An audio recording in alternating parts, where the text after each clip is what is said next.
what it do? Ahoy! What's up? Good Tuesday. It is a good Tuesday. What are you guys doing out there? I'm sportsing so hard right now. We got a golf guy coming on today. We do. Yeah, we have a guest. Sports guest. Wait, when's the last time that happened? Boy, besides Joey? Yeah, well, Joey's not even a guest anymore. He's just family. Fam. He's like that uncle that comes over a lot and then like claims that he's company, and you're like, you're not company anymore. This is the first guest I've been on, and I've been start of the year. See? Start of the new year. Are you like serious? when I first started. Yeah. We haven't had one guest outside of Joey since you started. Right. January is like the first day I was going to say, that sounds about right. Hey, what's on the slate for today? A lot of you, a lot of me.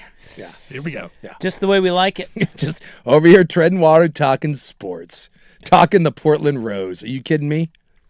Dude, what a cover. You want to talk about clutch. Yeah. Hey, last night was a hell of a sports night. It was. The Rose is awesome. The Rose is awesome. Bye, bitch. You had, I honestly, that was like, there was too much going on. So we had Game 7 that went into overtime in hockey. We had the freaking Gotti versus Ward going on in the NBA, just haymakers going left and right. The Mets went into extra innings and scored 10 freaking runs in an inning. That happened. Emerson, I flipped over to the Mariners in time to see Emerson hit his first home run. Yeah. That was cool. And then I'm like, oh yeah, our Portland Rose, we got a big cover. Let's go. It was too much. Well, they didn't cover. Well, they won. But we are bad. So listen, here's the thing. We're fading the Rose. I'm a little upset with our fire today. Yeah.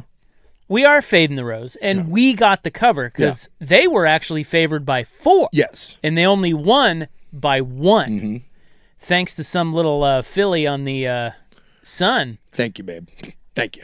Who dropped a 3 in the last 10 seconds. What a dimer by Brittany Griner. By the way, anyway, let me stick with you got nervous there, didn't you? No, That's the squirrel yesterday was moment. Angel Reese. Let's I stop want to there. talk about Brittany Griner, but we'll do that in a second. Okay. What was I saying? Who's winning? What is occurring? We were talking about, so the Sun actually covered that game. Yes. Because we are fading the fire. We here love the Fire. But we also want the Fire to get a top draft pick next year. Yes. Because they need to get better players. Yeah. Or do they? Maybe they don't. That coach is great. Like, they D up, dude. They were without their best player last night, and I like the way they play. But we thought, they probably shouldn't be favored. No. And we stuck with our original start of the season plan to fade them. First time all year, by the way, they've been favored. A little nervous about that. Well, yeah, we thought it was a good opportunity to get a cover. Well, it was right about the number, but we got a big 3 from the Sun late in the game. We got the cover. At least on my ledger, I am now 3-2 fading the Fire. Yeah. So I feel good about it. I didn't like the win. Are they going to win too many games? Are they going to blazer this? Listen, I love the Fire. They're gonna if they end up with the 3rd pick, right, and we miss out on Juju and Zhang Ji, right. If we don't get Juju and 7-4 of the Chinese white flag, I'm gonna be none too happy about this. None too happy. Listen, what was it all for? What are the troops even fighting for at that point? It is a thing that the top 2 players in next year's WNBA draft are legit. Yeah. I don't know who the players are after that, but nor do I. There's only 2 that we care about. Well, you got to get one of those. Yeah. And that game last night, like the Suns suck. Yeah. So you gave them a loss. The Suns had a clutch. That's a clutch loss. They're the Sun. The Sun. Not the Suns. Sun. I think it's after Mohegan Sun, is it not? I think right. Yeah. I think that's right. That's a clutch loss on their part. We have to learn. Yes. As our Portland Fire, we need clutch losses. See, they covered and lost. Yes. That's what we want. That's big time. Someone said we got to be doo-doo for Juju. Yes. We love the effort. We love you're practicing in twinkle toe socks. We love it. But we can't be beating the other bad teams in the league. Can't let that happen. Because that's a double loss. Because that's the Sun getting worse and you getting better. That's a double loss. That's what I'm saying. Yeah, it's tough. They're doo-doo. Doo-doo for Juju. They're doo-doo also. We need one for Zhang Ji, though. If we got doo-doo for Juju, we need one for her. And as I've stated, as much as I want Juju, I'm not going to lie. And I don't know if she's any good. I just want a 7'4" Chinese gal in the middle. just so her and the big tariff can go head to head. You kidding me right now? Let's go. And someone who texts in, great, now Asachi's just going to gripe about how bad the Fire are tanking? Yes. That is correct. Commit. Lean into it, for God's sake. Lean into it. I will say, though, that place is electric. The fire pit. The fire pit is hopping. And they keep showing all the ladies who I don't know who they are. They show all the crowd people, and they look very famous. And former players and coaches. And it's they brought out the OG Fire last night. Yeah. But was the woman sitting next to the owner? Who was that? I don't know. I can't say that I know who any of the players are. I just know that last night was like legacy night, and they brought back all the old Fire, which, can I be honest? Now, I love our Portland Fire. It's like 2 years of, is that really legacy? Like the original Portland Fire were here for like 8 seconds. Can you really like lean that hard into the past if, that it was 20 plus years ago and it's like for 2 years, but either way, they were there. Anyway, the Fire won. They are now 2-2. Yeah. Okay. Mm-hmm. So not great on the tank front. No. But they're upstart. They play good defense. And the gal who hit the last second shot in the third game, what's her name? Let's go to Stevie Fire over there. Stevie Fire. What's the girl's name? Remember, she lost somebody who was a friend. And she Sarah Ashley Barker. There you go. She's a good player. Good little player. Good little player. Good player. Yeah. I'm a fan. Not just good little player, good player. No, yeah, not little player, because little is a little condescending. Now, let's get to Brittany Griner. Hey, I just want to add one other thing, though. Fire, as you said, they've been playing really well. Still 1-3 against the spread in the full games. Yeah. So I think Vegas still hasn't caught up to maybe that they're not that great. Well, they did make them favorites. Because we felt like they played really well, yet they still can't cover games. Yeah, Stevie Fire and I are feeling that there may be an opportunity for this upcoming road trip to Needless once to say, again. I'm on Indiana minus 13.5 already. Oh, wow. 13.5? Caitlin Clark, baby. Yeah. All right. Well, anyway. where we're going with this. That sweatshirt's going to be mine real soon. I'm up a few bucks already. I'm like a fifth of the way to that Fire sweatshirt. That's right. We're committed. Yeah. It's going to be a season-long thing. We just need the Fire to be committed as well. Yeah. And I tell you what. Last night got a little hairy. That team is pretty scrappy. So I'm going to tread lightly here because you probably should. We're just learning the WNBA. We now have a team here. We're very excited. This is the learning season for us. Yeah, I don't know much about the league. I do know Brittany Griner. I know of her situation in Russia. Mm-hmm. And I know she's like an elder statesman now, right? Like she's been around the block. Yeah. So she was out there for the Sun, if you didn't see it last night. Am I... oh, boy. Treading lightly. Yeah? I don't want to pull an Angel Reese from yesterday. You're about to Angel Reese this sucker, aren't you? Well, I'm trying to sugarcoat it, but does she kind of suck now, or has she always sucked? No, she at one point was really, really good. Does she suck now, or am I just being a jerk about what I saw? No, I think she sucks now. I don't think she's a very good player anymore. I think she's on the worst team. That's the thing. Like she was on a decent team last year, and they didn't play her much. Oh, is that right? She was like a 20-minute a game person. So is it just because she's older? I think she's old. Yeah, she's 35. She's on the back half of the career. But yeah, like back in the day, dude, she was a beast. Yeah, I think she was like scoring champ, all that kind of stuff. Okay. So I think they won a title back in the day, right? Yeah. I think she was in Phoenix. I'm watching old Brittany Griner. Yeah. And it's kind of. Yeah. It's like you're watching old Emmett Smith. There you go. Okay. All right. Well, that makes more sense. Emmett was the rushing leader, but he wasn't the best running back of all time. We all knew that, but we saw him play for the Cardinals. Yeah, I was sitting there watching her going, man, the Russians did a number on her. Well, she did do it like a year in prison. That'll take some time off the old body too. But she's back in the league. She got her teeth all nice and done, and she looks great. Yeah. She's 8 feet tall. Well, I don't think why is she not dominating this game? I don't think a lot of people like her either. Oh, is that right? Nah, why? She's just well, she's got an edge. I don't think she's ever really been a super popular player. Okay. Well, that whiny bitch. It seems uncomfortable. I didn't call her that. I'm just saying. I don't think she's the most popular player. That's all. Okay. Plain and simple. All right.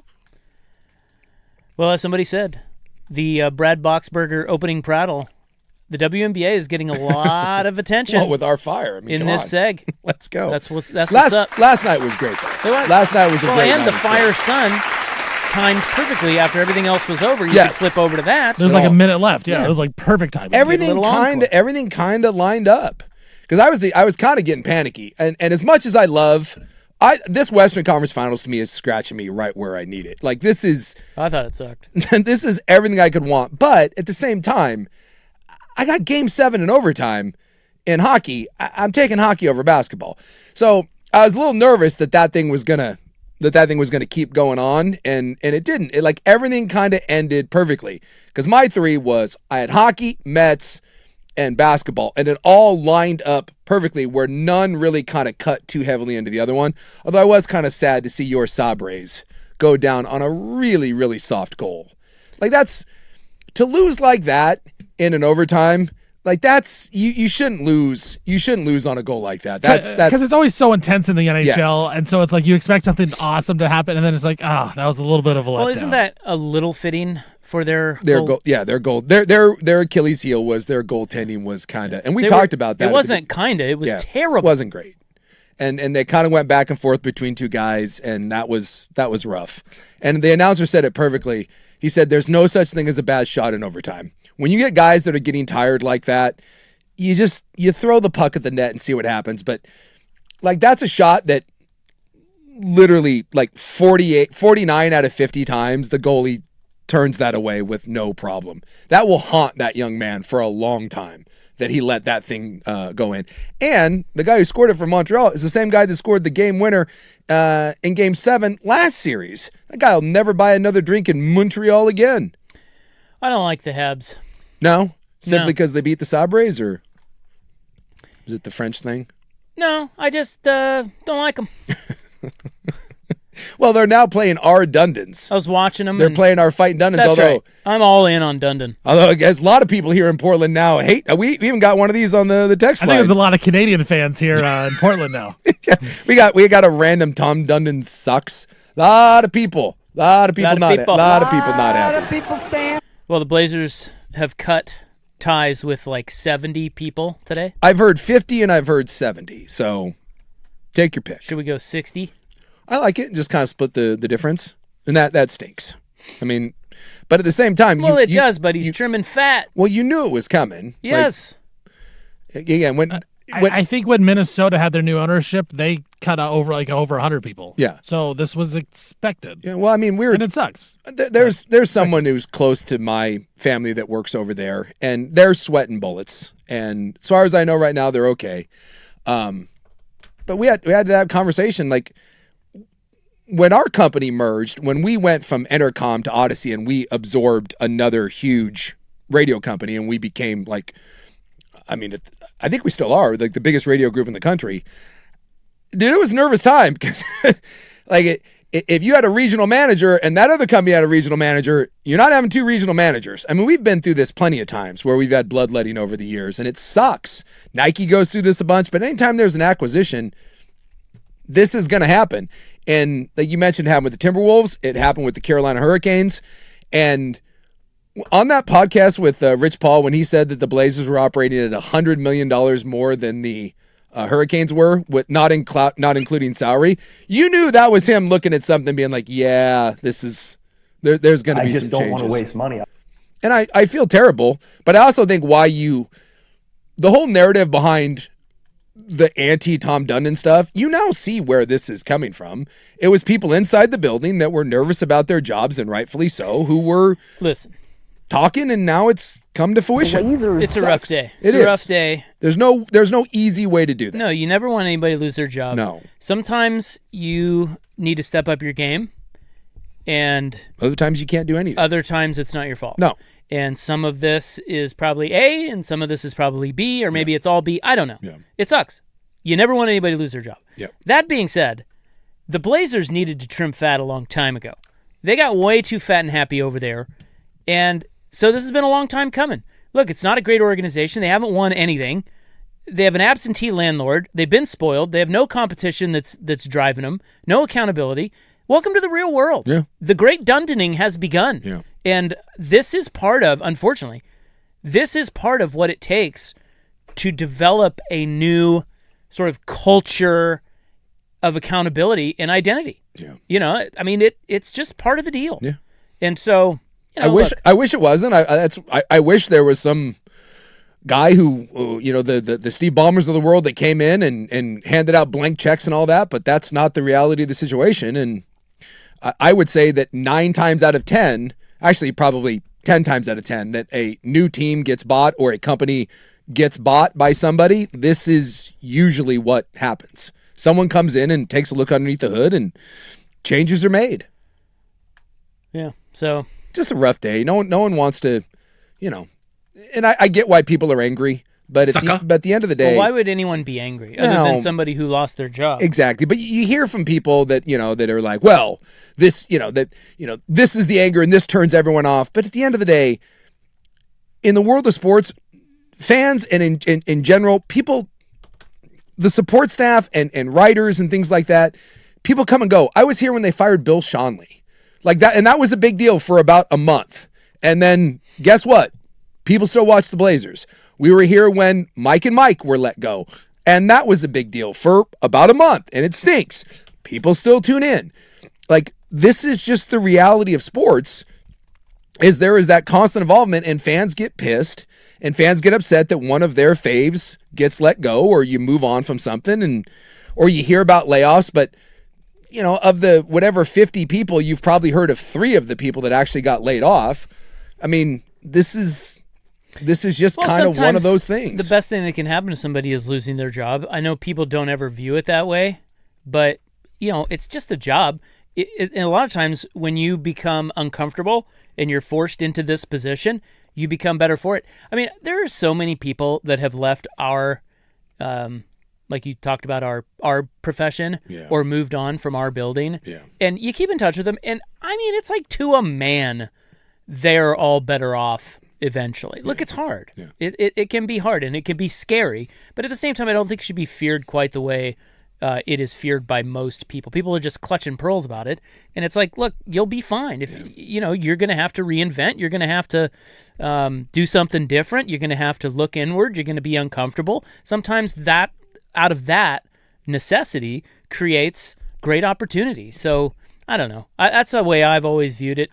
I know not everybody does, and it like I said, it can be scary, but it's part of the deal. And listen, that organization, it's just been running the same way for far too long. So it'll be interesting to see how Dundon runs this puppy and how accountable everyone is to that. The only fear that I have is, look, I think Tom Dundon, I like what he's had to say, but the fear you keep seeing is it's going to affect players wanting to play in Portland. And I don't know. And even with these layoffs, there's people out there saying that this is going to affect somehow the players and stuff like that. Like, Suk, you would know this because you were a pro. Like, does cutting 70 people on the business side have any effect on players wanting to play at a certain city? I can only tell you about my brief little experience. No athlete gives 2 flying Fs about the clubhouse attendant, about a beat reporter, about the guy that parks your car. And I can't say that they don't care.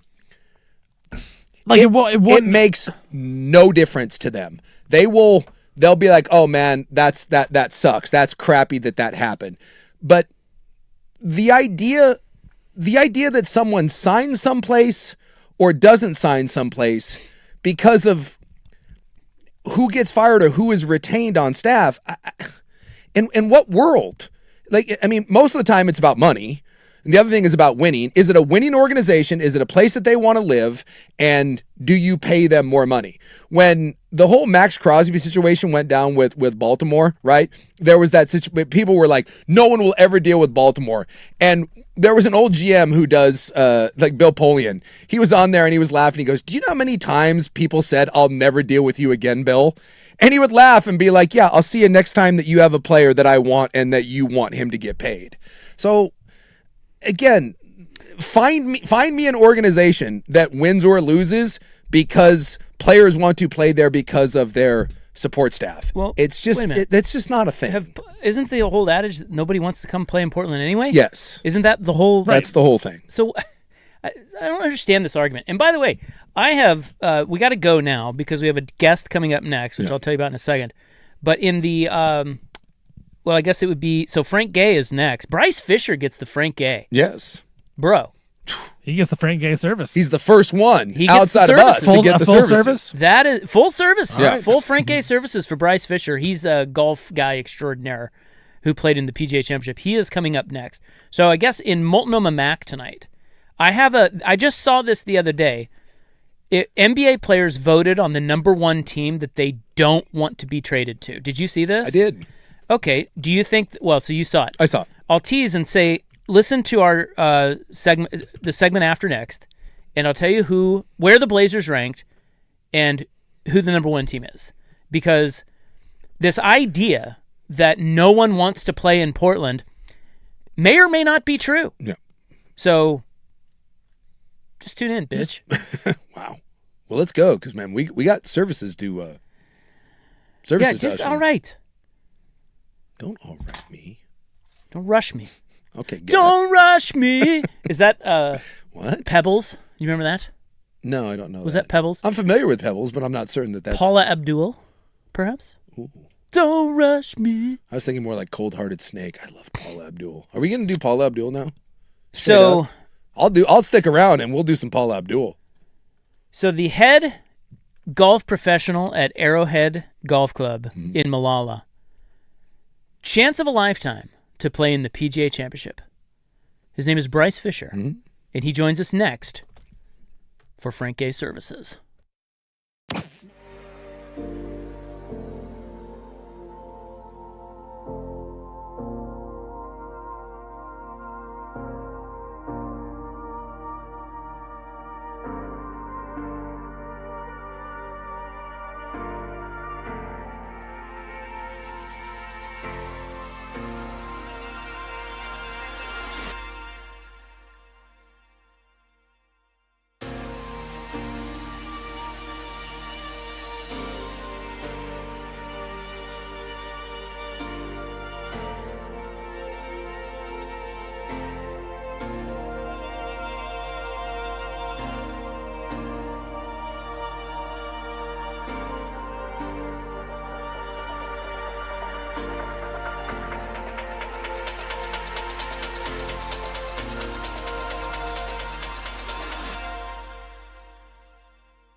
Now, from the George McCoy and Warren Allen Sports Desk, a Sports Center update on the Fan Sports Network, 105.1 FM and 1080 AM.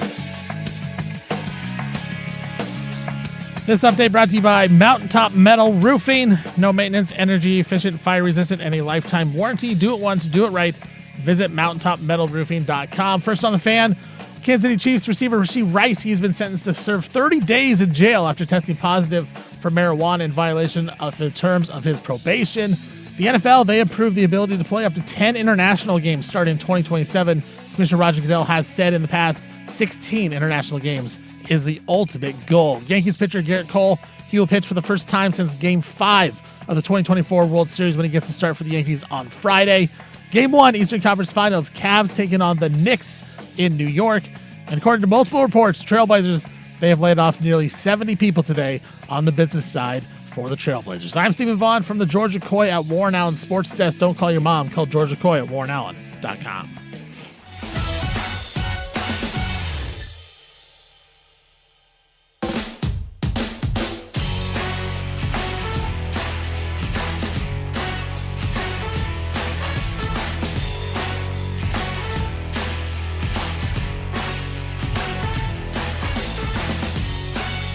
By the way, that song, Don't Rush Me. Yeah. The great Taylor Dane.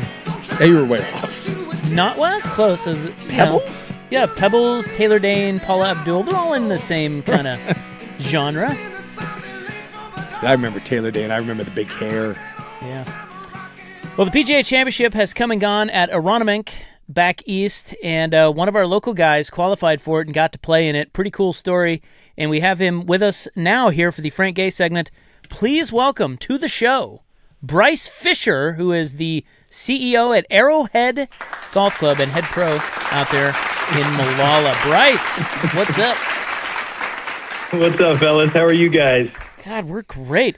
You riding high? Are you relieved? Like, what's the emotion right now? Yeah, it's pretty awesome. It's funny because I've been trying to explain it to people, and it's just so dang hard to explain.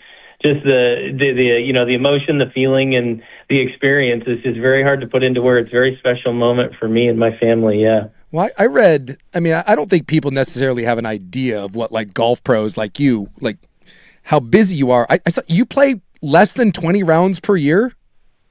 Yeah, I mean, it kind of depends on the year. It's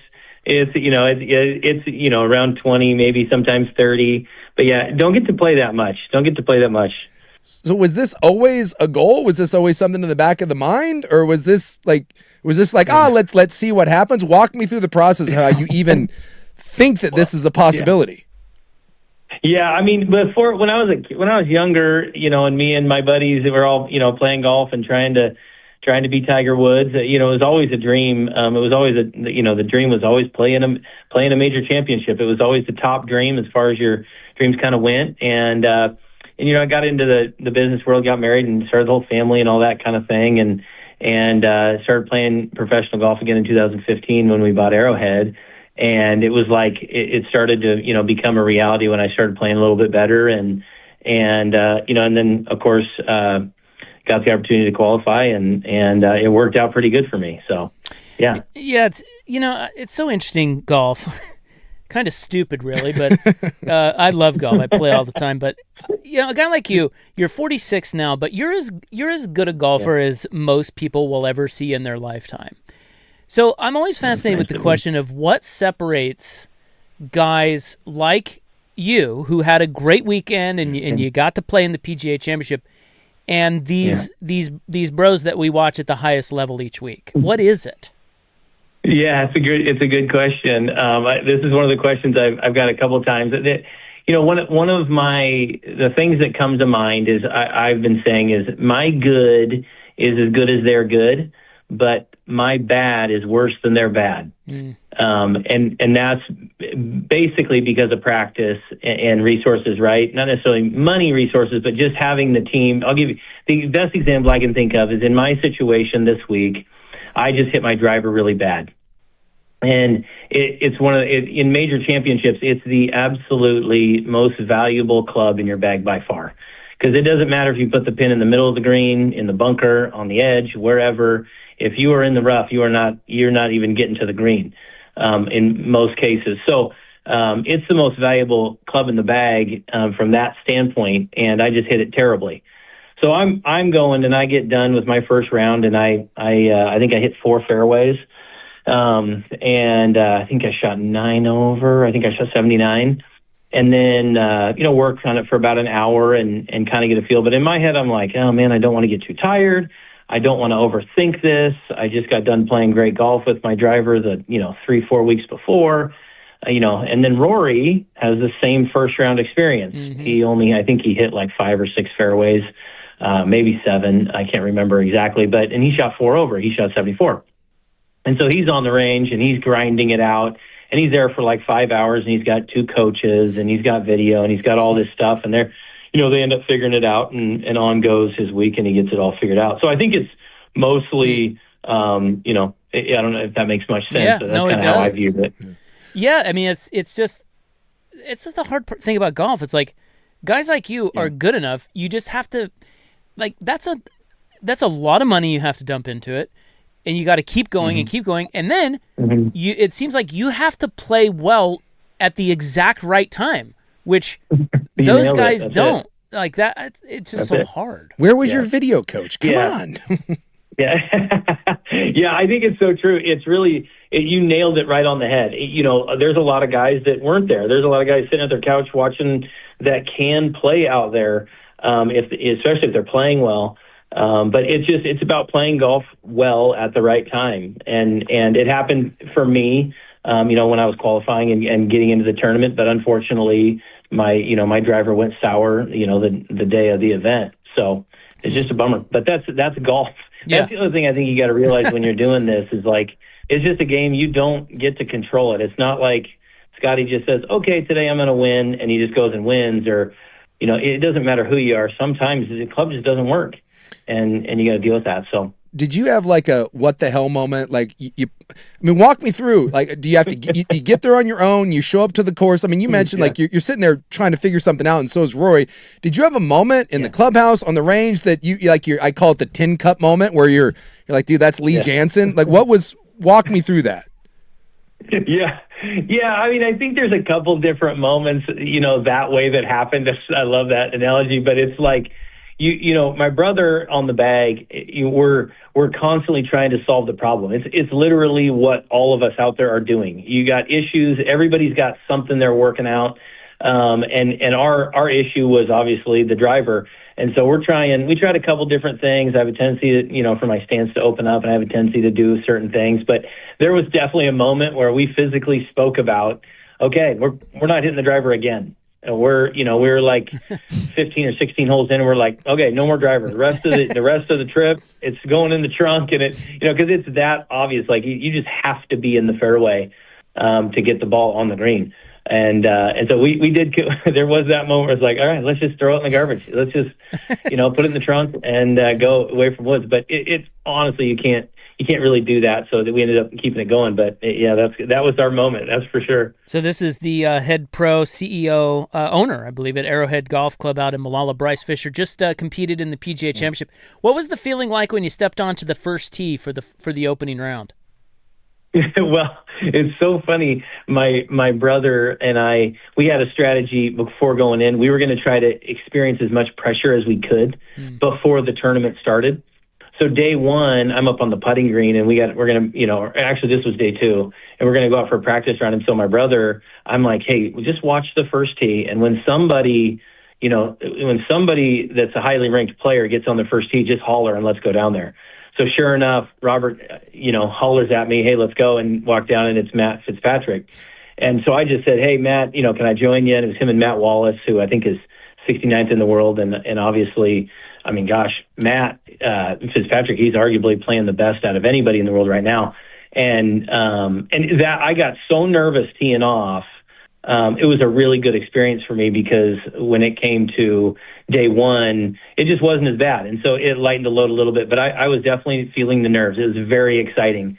I tell people all the time that being on the first tee, it's such a it's such a life test of your mental and physical focus. It's euphoric. It's so cool. It's one of my favorite experiences. Did you get to enjoy it at all, or was it after it was over that you kind of got to step back? But in the moment, you're grinding, you're trying to figure stuff out.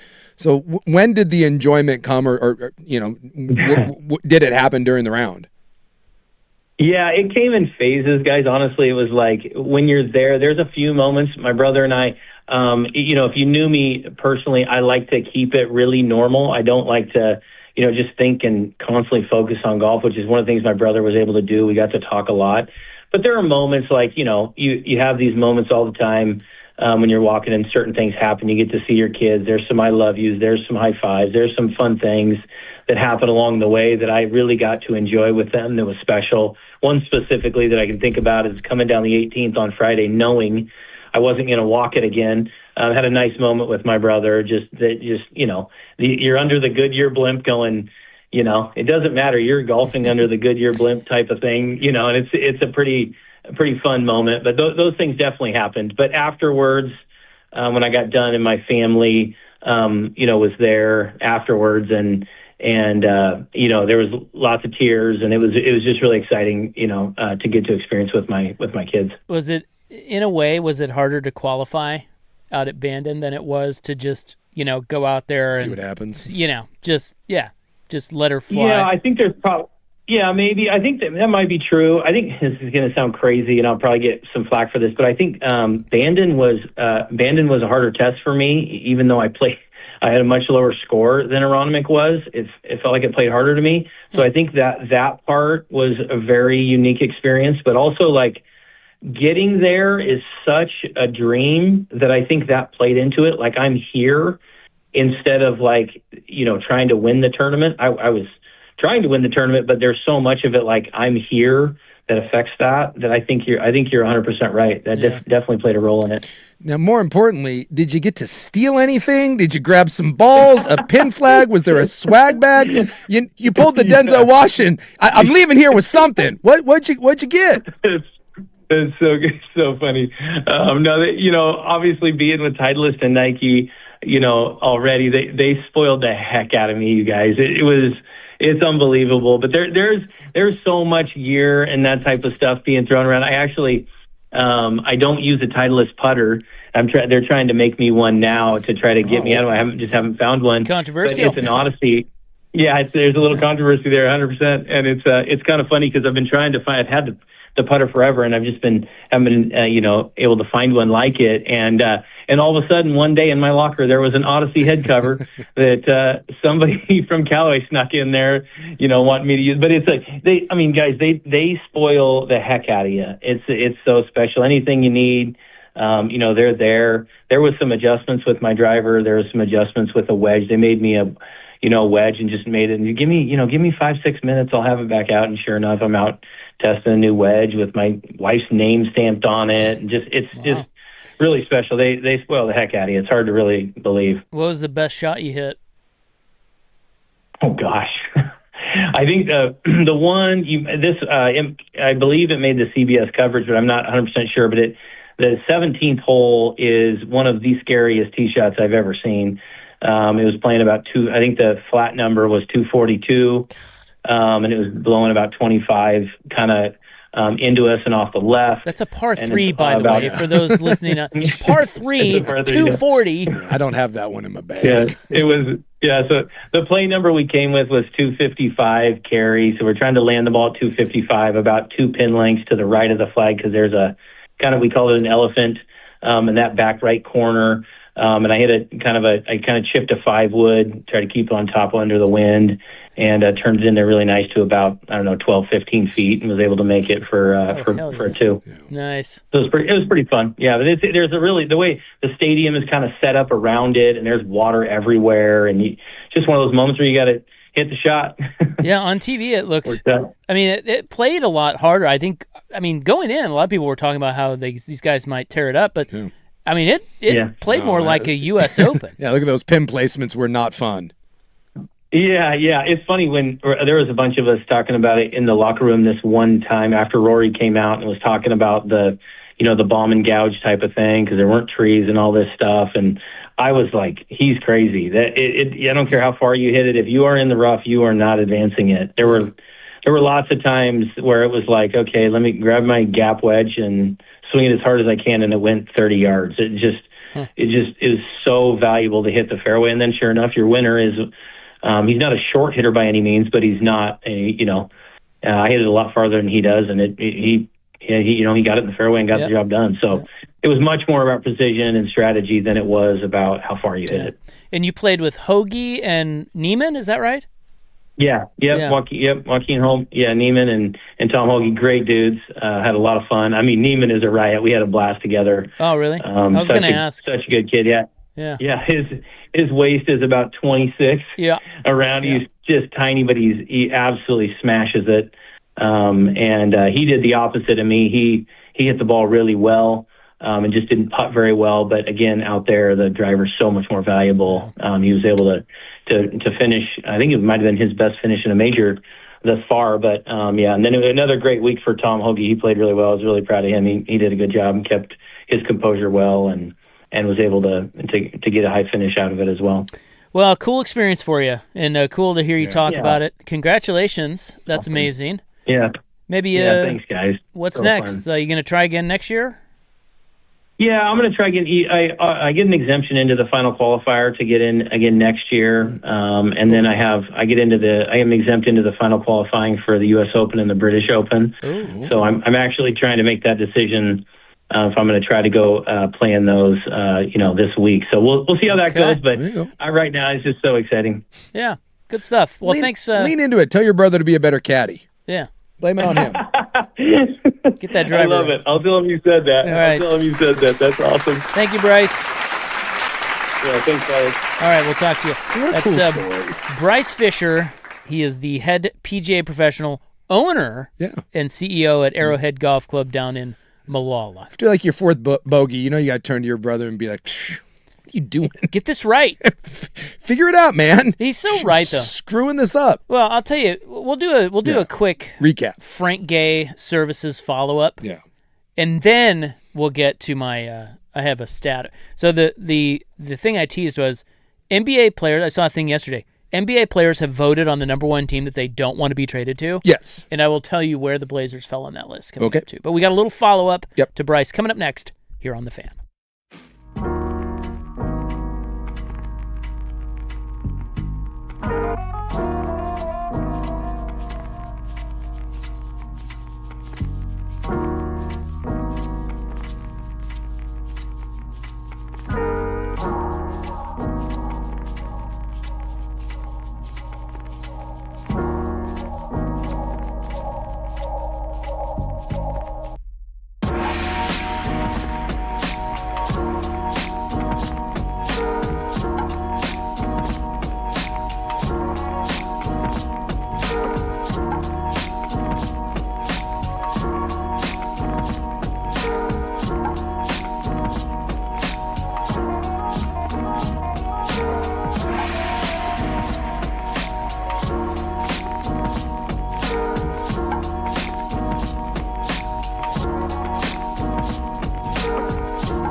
Okay, now to Multnomah Mac.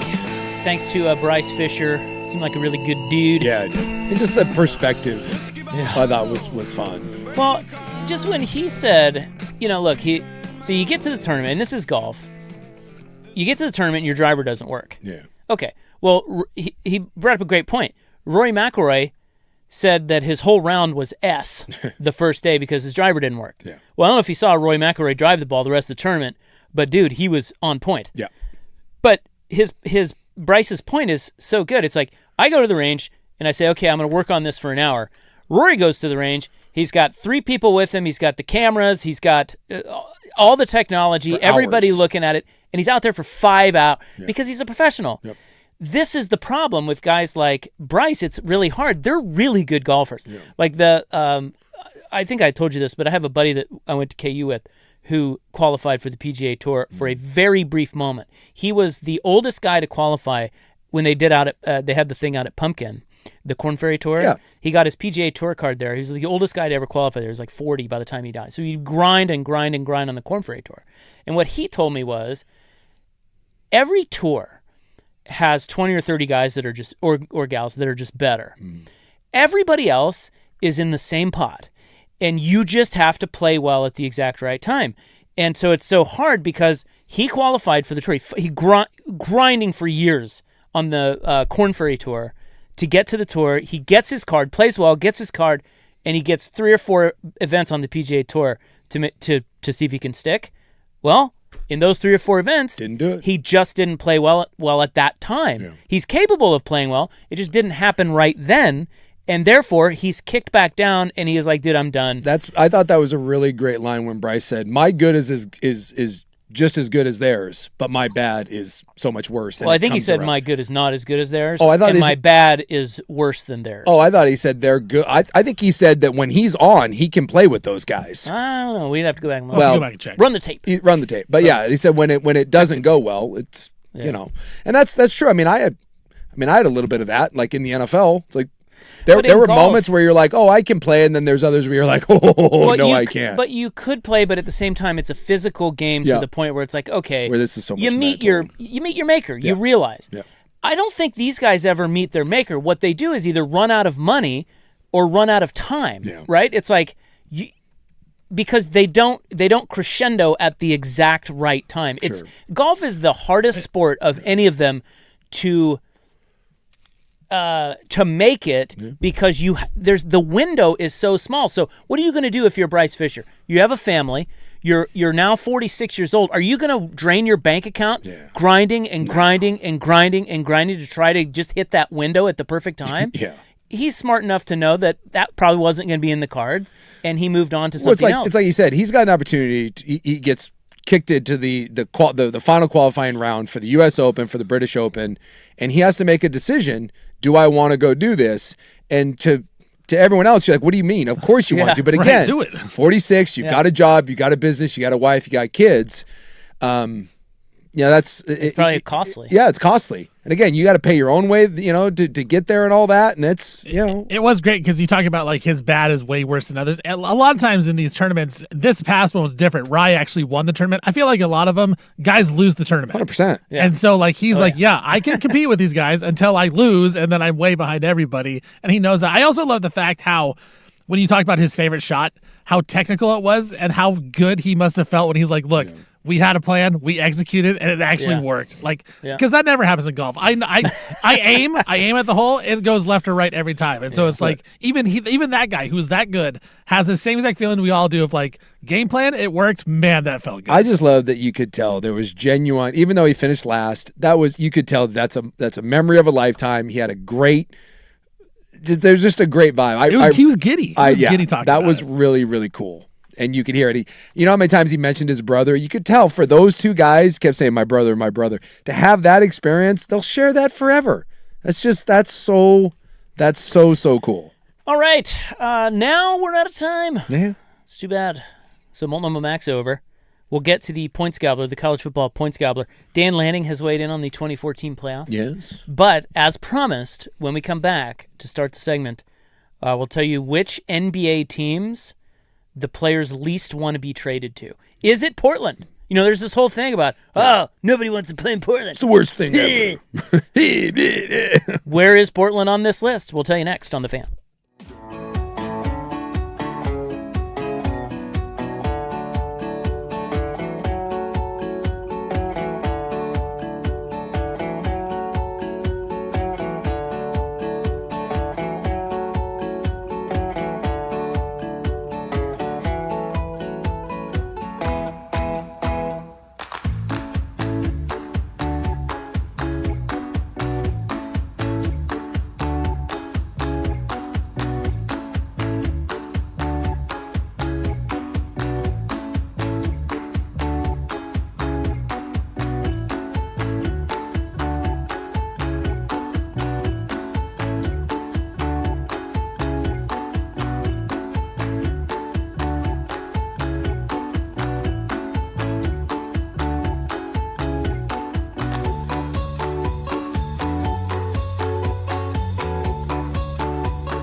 From the George McCoy and Warren Allen Sports Desk, a Sports Center update on the Fan Sports Network, 105.1 FM and 1080 AM.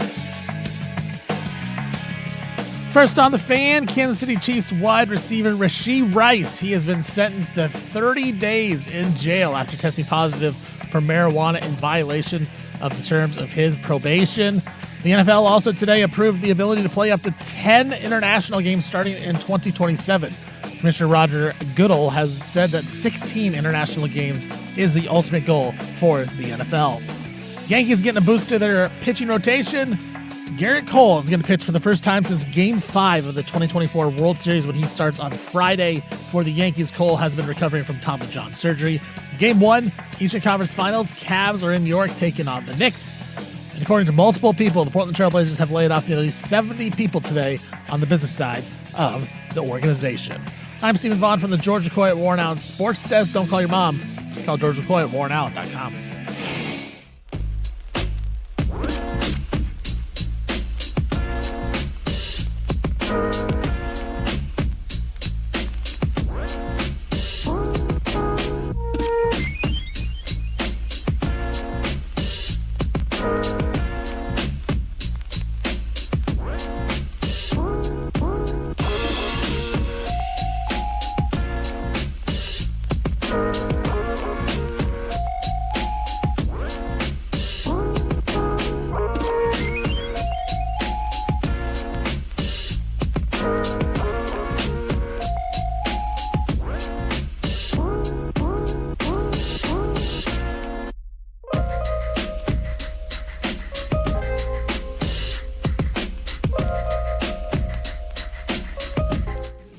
Hi.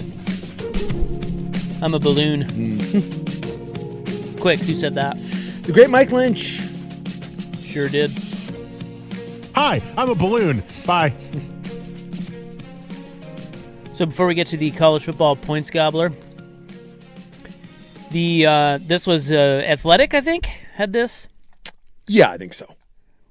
I saw it on something called Full Court Pass, but they credit the Athletic. So I'm going to give Athletic. Just one of those surveys that they do. It's like, every league does this. So there are 13 teams on this list, and all it says is NBA players voted on their number one team they do not want to get traded to. Now, we were discussing Tom Dundon's layoffs. Mm-hmm. The Blazers have laid off, they say, upwards of maybe 70 people today. By the way, the vast majority of those, let me just state again for the record, no one wants anyone to lose their job. That absolutely sucks. The vast majority of those people are on the business side that you've never heard of, but obviously Casey Holdahl being let go is just terrible. That guy was with that team for like 18 years, but some of the reaction that's coming out of this, again, it just goes back to there is a narrative that is formed and people want their pound of flesh and people are breaking out the torches and pitchforks again. And even Joe Freeman, in Joe Freeman's article, he said, where he talked about it, he said that the Blazers had one of the largest staffs in all of the NBA and were dead last in revenue, and were dead last in sponsorship and one of the dead last in revenue. And that's not a sustainable model when you run one of the biggest organizations in the NBA and you make less money than everyone. There's just no one that's going to come in there and be like, okay. And they said with the cuts, they did not cut. They are not the most bare bones organization in the NBA. Even with those layoffs, again, mostly being business side people. So it's fascinating, again, that we're using this narrative to say this son of a bitch and, all these people that are, again, that are flooding the internet with all this anger. And I get it. No one wants anyone to lose their job, but this is when someone comes and takes over a business and it's one of the biggest and it's also one of the poorest, this is the way businesses work. It doesn't make anyone happy, but man, the narrative and the anger that's coming out towards the new ownership, it feels like it's just not going to stop. Like, no, I don't know how you turn that around other than you just wait until next year and wins cure everything. Well, he said it in the podcast with Rich Paul. He said, listen, I just have to, I know what I'm doing. Yeah. I've made a lot of successful businesses, including one in sports and the hockey team that, by the way, has not lost a game in the playoffs yet. No, they have not. So he said the only thing I can do is implement what I do. Yep. And hopefully we turn it around on the court. Yeah. And if that happens, you won't care about Tom Dundon. You'll love Tom Dundon. Yep. So this is silly, and I don't even know where this reaction is coming from. I guess maybe I just read less of that than you do. But I don't know. There's a lot of it. Are there a lot of people that are upset about this? Well, I'll tell you what. There's a lot of vocal people that are upset. A lot of social media people are very upset. Whether that's Well, welcome to the real world of right. actual business. Yeah. Okay. There's been a handful of people that I think have come out and said, look, this is what happens when someone buys a business. stuff happens. Like, people are going to get cut. Like, I've been a part of it. Like, I've been furloughed. Like, this happens to every business. It does. I don't understand why it's so shocking just because it's an NBA franchise. Well, I just think the thing that's being lost is the thing that Suk just touched on with Joe Freeman in his article, is that I don't think people have an appreciation for how fat and happy everyone was over there at One Center Court. Like, dude, Paul Allen, and he was a good owner by and large, but one of the richest men in the world who didn't care about running it so that he could turn the best profit possible, right? He didn't. And then when he died and he handed it over to Jody, she's basically just absentee. She really didn't care. It's like, whatever. So you can see how it gets to a place where it's just everybody kind of going about their jobs, running it back the same as ever. It's exactly why the team stagnated. It's all the same thing. It's all a part of the culture that needed to be flipped on its head. And unfortunately, part of flipping that on its head is trimming fat, waking people up, shaking them, saying, hey, we need more out of you. You're going to do more for the same amount of money, probably. There's a lot of bad stuff that comes with things like this, but in the end, it could be good for the organization. They were just way too bloated over there. And that's very clear. Like, dude, what did you say? One of the he had the most employees and the least sales? Yeah, I think that was. They should all be fired. Yeah. Like, in what world do you think that you're going to sustain that? Yeah, and keep your job. And Freeman's article said Jesus. that Freeman's article said one high-level source said that it was not a sustainable model. That once the sell happened, everyone knew, because again, dead last in revenue. Yeah, so they knew. It was dead last in sponsorship and one of the worst in total revenue, and it was one of the biggest. So this goes back to, and again, I'm not blaming anyone, but a lot of the leaks and the kind of the anti stuff were coming from people that knew that when someone came in and saw the bottom line, this is what we make, this is what we bring in, and this is what we spend. Those people knew what was coming. Like I said, me and Steven had both talked about this. We both know people over there that from day one were like, crap. Like they gripping because they knew this was coming. And so I think it's those people again, and I totally get it, but they're the ones that are I don't talking get it. to people, and then that message is getting conveyed to Yes. the masses about what an awful thing. Yeah, you've said that multiple times, but I don't get that. That's bullshit. Like, dude, you're a loser. Listen, successful people don't do that. What successful people do is look at how they can be better at their job. Like, if you're basically saying that they were all just sitting over there going, yeah, we pretty much suck. Look at our sales. This is a joke, but we get free lunch. I'm just on cruise control. I make my $150,000 a year. And you know the axe is coming for you.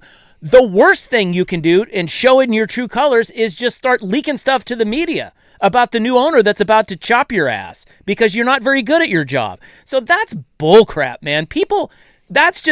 Those people just, if you suck at your job over there, you're going to get fired. That's the way it should be. And sorry, that's the way it is. And I'm not saying Casey Holdall sucked. I don't know. I don't know the ins and outs of who got fired and what. Like you say, sometimes it's necessity. Sometimes there's nothing you can do about it. Maybe your position gets eliminated or they're reorganizing. It's not always somebody sucks at their job is why they're fired. Yes. But the narrative that you're saying, and I agree with you. I mean, I've heard the same thing, that it's people in there that are scared for dude, you're just a loser. Like, get a life. Either that or be better at your job. Figure out how to make sales better. That's your job. Yeah. This is unbelievable how people, I don't know. Now I'm getting all hot and bothered and I need to stop. Here is the full court pass. Get a life, bro. Social media. This is the tweet. NBA players voted on their number one team they do not want to get traded to. Where do you think Portland fell on the list? There are 13 teams. Well, I saw the list, so I can't. Yeah, I mean. Now, have you seen the list, Stevie Fire? I have not, no. Where do you think Portland fell on the list? So 13 teams got votes. I would say right in the middle, like 6. Yeah. Okay, they're 1, 2, 3, 4, 5, 6. They're 8th. Yeah.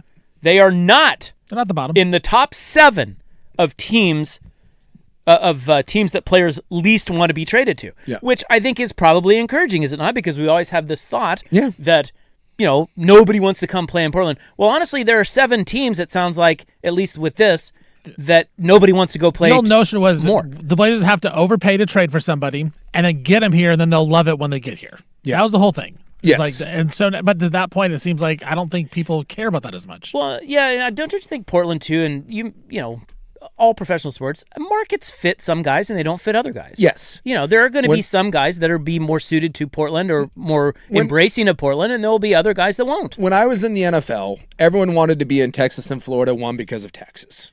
Right? That was a big one. You didn't have to pay state tax. The other one was people wanted warm weather, right? Warm weather was nice. Facilities were another one. The big one was money. NFL players go who pays them the most. Plain, simple, end of story. I think NBA players fall into that category. And by the way, it's not even about winning in the NFL. No, I mean, it really isn't. No. It's pay me. It's just flat out.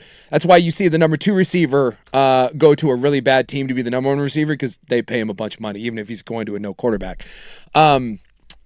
The other one, nightlife, was obviously a big one. People like being in bigger cities. But yes, there were certain people that would embrace, that wanted to be in New York, and other people that didn't want anything to do with it.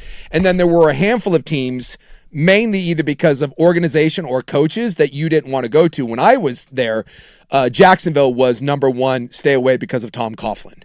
Tom Coughlin was an old school hard ass. You know, they just didn't want to play for him. Didn't want to play for him. Yeah. The Cardinals were one that, because they were the Oakland A's. The bad owner, and that was literally like you had to buy your own drinks, you had to get your own tobacco. It was very, very. It was not player friendly. You know, it was another one that no one wanted to go play, but who ended up being really successful was Marty Schottenheimer. Because Marty was a old school 2-a-days, full pads, let's go. He was tough. So there were definitely places that, you know, it was, there's a lot that goes into it. And it's not just, well, that city versus that city. Yeah. Portland will always be behind the 8 ball a little bit as opposed to Miami or Los Angeles. But the fact that they're 8th on that list, and by the way, some of the other teams that are on that list that are right behind them are like New York and LA.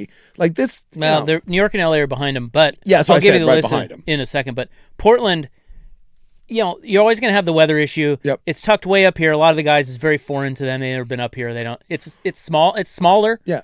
Well, if you're a young black millionaire, this isn't the place you want to be. It's way too white. It's like there's a lot of things that will never change. Yeah. But a lot of it does come down to, you know, some of it does come down to your organization. And that's why number 1 on the list, 35.8% of NBA players voted the number 1 team they do not want to get traded to is Memphis. Yeah. Plain and simple. And I never would have guessed that. No. But I guess like Memphis and New Orleans are really poorly run, even though Memphis has had some success. And Memphis obviously too isn't necessarily the best place that anyone wants to live either. But yeah. So I mean the fact that you're 8th, I don't think that's the end all, the be all. And as far as like the moves that are happening now, like the fact that the majority of the people that were let go on the business side, again, I'm not certain where that. So this notion that laying these people off are going to have an effect on players not wanting to go. If they're business-sized people, mostly business people, and you're talking about like a photographer, and you're talking about a sales manager, you're talking about executive vice president of this over here, what exactly does that have to do with the players? I'm guessing that outside of Casey Holdahl, 99% of the people that were let go today, the players have no idea who they are. Now, if you start letting go of like staff attendants, if you start letting go of trainers, start letting go of weightlifting, things like that. Video coordinators. People that are on a direct basis with the players. Or you let your facilities lag. Yes. That's the sort of stuff. Right. Or you get cheap with the stuff that, you know, I go back to the Cardinals. Anyone that played for the Cardinals or the Raiders were this way back in the day when I was in the league. When they're nickel and diming you over, you have to, if you want to get a Gatorade, you have to pay for your Gatorade. Like stuff like that. That's the sort of stuff that players will be like, well, F this. But letting go of the 4th highest, you know, VP of corporate sales, that has nothing to do with anyone inside that locker room. Yeah, Casey Holdahl's the one that guy people know, and I think players would be like, oh man, like I miss Casey Holdahl. Yes. But then they meet the new guy and they're like, oh hey, what's up? My name's Damian Lillard. There you know, like I think that's kind of what it is. And I thought Casey did a good job. I don't know the guy, but I feel like that's kind of what it would be. Is they would be like, oh, Casey's gone. We got a new guy in here. Okay, yes, I'll go meet this guy. Yeah. Is it possible that like the 4th VP of sales that got fired sucked at his or her job? It's possible. It's probable. I mean, I don't know. Yeah, probable. With this organization, it's probable. I just know. Like somebody said, they said Jody was like an owner who just paid people with other people's money. Yeah. And that created that whole vibe over there. And it's about damn time somebody came in and trimmed some fat and held some people accountable. I just can't get over the direct quote from Joe Freeman. One high-ranking team official told the Oregonian that the Blazers were one of the largest organizations in the NBA, and it was an unsustainable reality considering the fact that they fetch the league's lowest sponsorship revenue and rank near the bottom in ticket revenue. It's crazy. So you can be, I mean, if people want to get mad again and they want to throw stones and they want to say that this is the worst thing ever and they want to go after Dundon again and call him a piece of crap and, blah, blah, blah, I guess. But again, I go back to the reality of the situation is there has been a narrative that has been created here.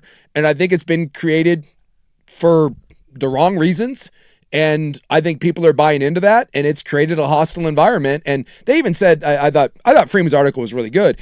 He even said in there, he said that staff reductions following a sale is very, very common. He brought up the Timberwolves, but he said that the Blazers move is going to get extra scrutiny simply because of, again, the narrative in the month or so that he's been here. That narrative is going to be why this becomes a big deal. If any other team got sold and this happened, you'd be like, whatever, especially considering the financials. But here in Portland, we're going to take it, and now we're really going to run. And because Casey is going to be, unfortunately, the public face of that, and I love Casey, he's a super good dude, but because he's the face of it, that's the one where people are going to kind of raise up and be like, how dare you? Yeah, there was already a member of the media who was like, 70 cuts in an hour. Now maybe they can hire a head coach with all that money. Yeah. They couldn't afford it. He wouldn't buy one before, but now he might be able to get a coach. So we're just going to, again, keep as if the coach has anything to do with this. Like, there's no correlation. There's no correlation here. This is just someone coming in and looking at something and is, again, pointing at and saying it's an unsustainable business model. But number 2 on the list is Washington at 11.7. So again, nobody wants to go for the Wizards. That's just the organization. Yeah. Sacramento, also the organization, 11%. New Orleans, 6.7%. Brooklyn and Utah, 5% each. Charlotte tied with Portland at 4.2%. Again, this is NBA players voted on their number 1 team they do not want to get traded to. So only 4% said Portland. Yeah. And then you have New York at 3.3%. Detroit, Indiana, 2.5%. Milwaukee and the Lakers, 1.7%. Those are the 13 teams that registered. Yeah. So I honestly don't think, from a free agent standpoint, I get it. Yeah. But from a trading standpoint, that's not awful. No. Considering that's actually encouraging. Considering you're one of the smaller market teams and you're tucked up here in little old Portland, and that's not bad. It really is not. It just seems so obvious to me. Yeah. I like that Dundon's sticking to his guns. Well, keep at it, gunslinger. I will tell you, it certainly get this thing right at some point. It certainly doesn't sound like he is going to. It doesn't sound like he's going to change anytime soon. Okay, but also it sounds like he's willing to learn. It's insane. Which again goes back to that whole two-way player thing, which is I think to me all you can ask is learn as much, understand as it change, be willing to change, but. The fact of the matter is that guy has been really successful doing something one way, and that way isn't going to change. And I, for one, take that as I want a guy who came from nothing that's been a winner at everything he does, including a sport that, while it's not the same, it is probably the closest in structure to what you have in the NBA, and he's been really freaking successful for a team that was dog-ass when he took it over. That gives me hope. But after 4 or 5 years, dude, if this thing's in the tank, I'll be the first one being like, man, this is a pile of crap. But you gotta let this thing see where it goes. Yeah, I think it seems to me you're finally seeing the difference between an organization run by a tech multi-billionaire who knows nothing about business and one run by a real businessman. Yes. And that, honestly, and they're both going to have their advantages and disadvantages. 100%. Okay. But I think that's what we're seeing early on here. Mm-hmm. And the other stuff, which is the important stuff, is winning, culture, player development, who you draft, who you hire as coach and GM, those types of things. We'll all have to wait and see. Yeah. But at least early on, it's very clear you're seeing finally Portland has a real businessman running the thing, and that is scaring a lot of people. I'm actually stunned at how much it's scaring a lot of people. Yes. But me too. It's scary. Here we are. It's scary how much it's scaring people. Honestly, to me, it's crazy. It's like, do you guys? Does anybody know anything about business around here? And people act like, you know what? I want the Blazers to stay. Well, when you get fired up and you get mad about this type of stuff, that's the stuff that Tom Dunn will be like, why do I even want to be here? Like, they don't even like me.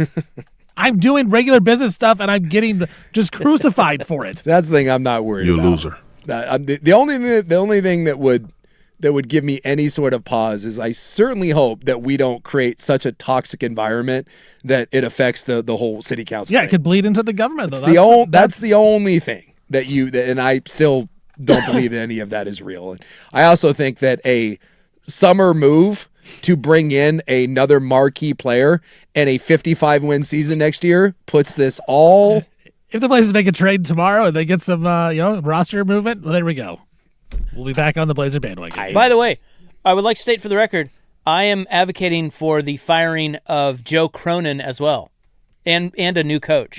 And that's not because Joe Cronin is terrible. Nobody's saying that. I just think you need a clean slate.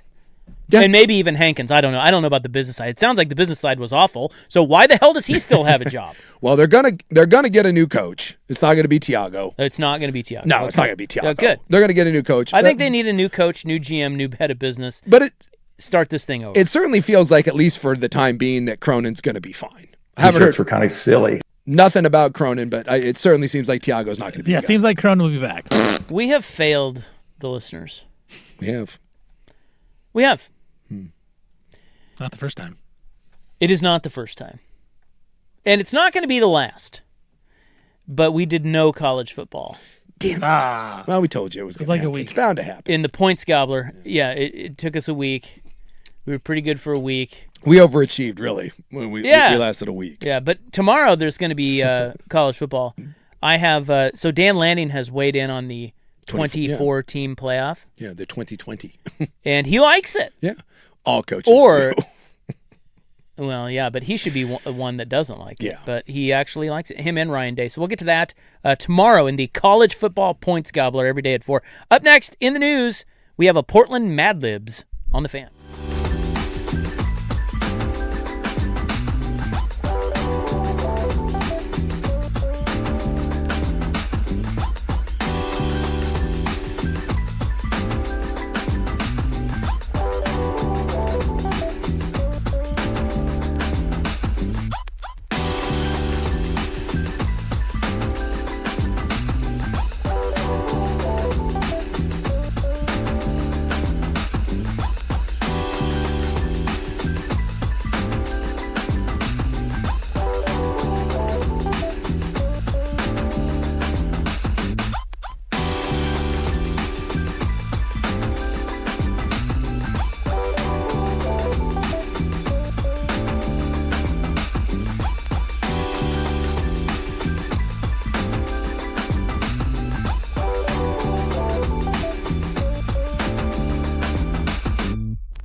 From the George McCoy and Warren Allen Sports Desk, a Sports Center update on the Fan Sports Network, 105.1 FM and 1080 AM.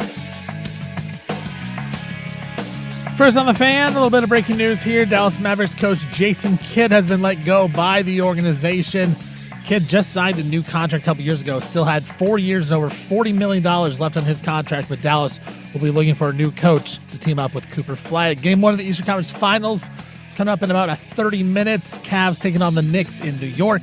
According to multiple people, Trailblazers have laid off nearly 70 people today on the business side of the organization. Kansas City Chiefs receiver Rashee Rice, he has been sentenced to serve 30 days in jail after testing positive for marijuana in violation of the terms of his probation. The NFL approved the ability to play up to 10 international games starting in 2027.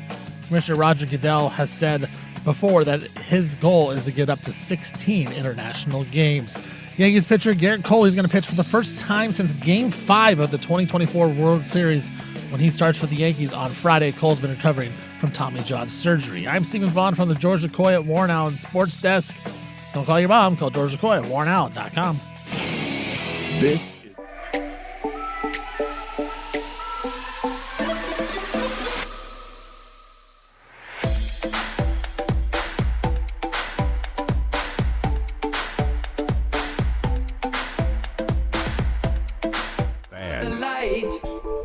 Wrapped up like a douche.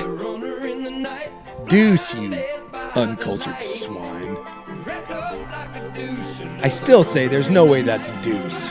There's just no way. It's douche. It's clearly douche. Clearly. You think he did it on purpose? Yeah, I do. I do think that. I mean, he says it's Deuce, but boy. Manfred Mann. Is Manfred Mann a guy or a band? Is that who sings this? Yeah. I think it's a band. Boy, I didn't know that. Well, you said guy. That threw me for a loop. I was like, oh. Yeah, I thought it was a... Oh. Hey, it's May 19. And by the way, it's not wrapped up either. It's revved up. No, it's wrapped up like a douche. It is not. It Manfred Mann Band. Band. That's the Rock band? band. Rock band. No. It is... Formed in London. Cool. It is revved, not wrapped. Wrapped up like a douche. Wrapped up like a douche. I've heard it. Revved up like a douche. Listen, I've listened to that song a million times. It's clearly wrapped up like a douche. They're talking about an old roadster, like a deuce coupe. Yeah, like a douche. It is May 19, 2026. Time for the news. I'm your noted newsman. Hello, thank you. Pleasure, honor, pleasure and honor. I'm still trying to figure out. I had no idea that was Manfred Mann. Yeah. A weird. Manfred Mann. Okay. I don't know if they sing anything else. Are they a one-hit wonder? I Manfred? assume so. Wrapped up like a douche. That might be the most misquoted lyric in the history of music. Oh, by a lot. Yeah. Bazzana just went yard. Oh, there you go. Your boy Travis Bazzana of Beaver fame. I don't know if you've seen it, but the Mets are on a bit of a hot streak right now. Yeah, We're dude, back. they scored 10 runs in the 11th inning last We're night. back, bitch. What is Manfred that? Mann, they did Do-Wah-Diddy. What? What? Really? Do-Wah-Diddy. No. Do-Wah-Diddy. That's the band's massive signature track. Right Number down. 1, both in UK and Wait, US. you mean the do-a-diddy? That's what this is. Dum diddy do. Do-Wah-Diddy. Boy, are we- From 1964. That's what Whoa. Google says. So wrapped up like a douche isn't even their biggest hit? Can I apologize to Manfred Mann? I think we need live to. on the radio. I am sorry. They're probably dead now, but Sorry, man. yeah. Or Manfred. Fred Manfredson. Today is National Hepatitis Testing Day. Oh, Make sure you get tested. Get tested out there. Gotta check. I mean, you know. Wow. Keep it clean, people. I mean, Keep you it know. clean. And it is also Dinosaur Day. I love dinosaurs. When I was a kid, I was a big dinosaur guy. Yeah, I can see that about you. Dinosaurs are awesome. When you're a dad and your kid loves dinosaurs more than sports, I kind of want Stevie to cut the dinosaurs are awesome as a drop. I don't know why, but I kind of want you I'll going, get it. dinosaurs are awesome. I don't hate my kids. I love my kids. I hate being a dad. So when you're a dad, you're talking about yeah, dinosaurs? like, you know when you're a dad Yeah. and your kids start to show their interest in something Sure. and you kind of are like, you know, Yeah. I You get know? it. I get it. like dinosaurs is one. It's like, oh, cool. I mean, I know you like, I mean, dinosaurs are pretty cool. But what about this baseball game? son. Yeah. Why don't you have a seat on my lap and let's watch this, watch the Mets. You're and he's like, no, where's the Tyrannosaurus Rex? Yeah. Everyone tries to steer kids, but you shouldn't force, but you can nudge. You don't need to force. I nudge, yeah. Because my kids, they tried to get into Pokemon for a while, and I just kind of... the Pokemon, yeah. Let's not do that. Yeah, like what if your kid comes home one day and is like, Dad, I know you're into baseball, and baseball's all right, but have you heard of Dungeons and Dragons? I learned early on to let... Oh, no. I learned on... Because I had 2 daughters and a son, and I think you nudge the son harder than you do the daughters. Oh, yeah. You treat the boy way differently. Yeah. And I'd say I gave up around 11-ish, where I realized that we were just different people and embrace it. And I stopped nudging after that, and I let Tiny Wyatt carve his own path. And there were definitely some of those moments where I was like, we're doing this. I'm like, all right, we're doing this. Let's go. Well, this story reads like a Mad Libs, and a very Portland story. A Portland police officer is recovering after investigators say a suspect hit him in the face with a softball-sized rock during an arrest. This was in the Overlook neighborhood. That's an actual nice neighborhood, too. What's going on in the Overlook where we're tossing rocks at officers?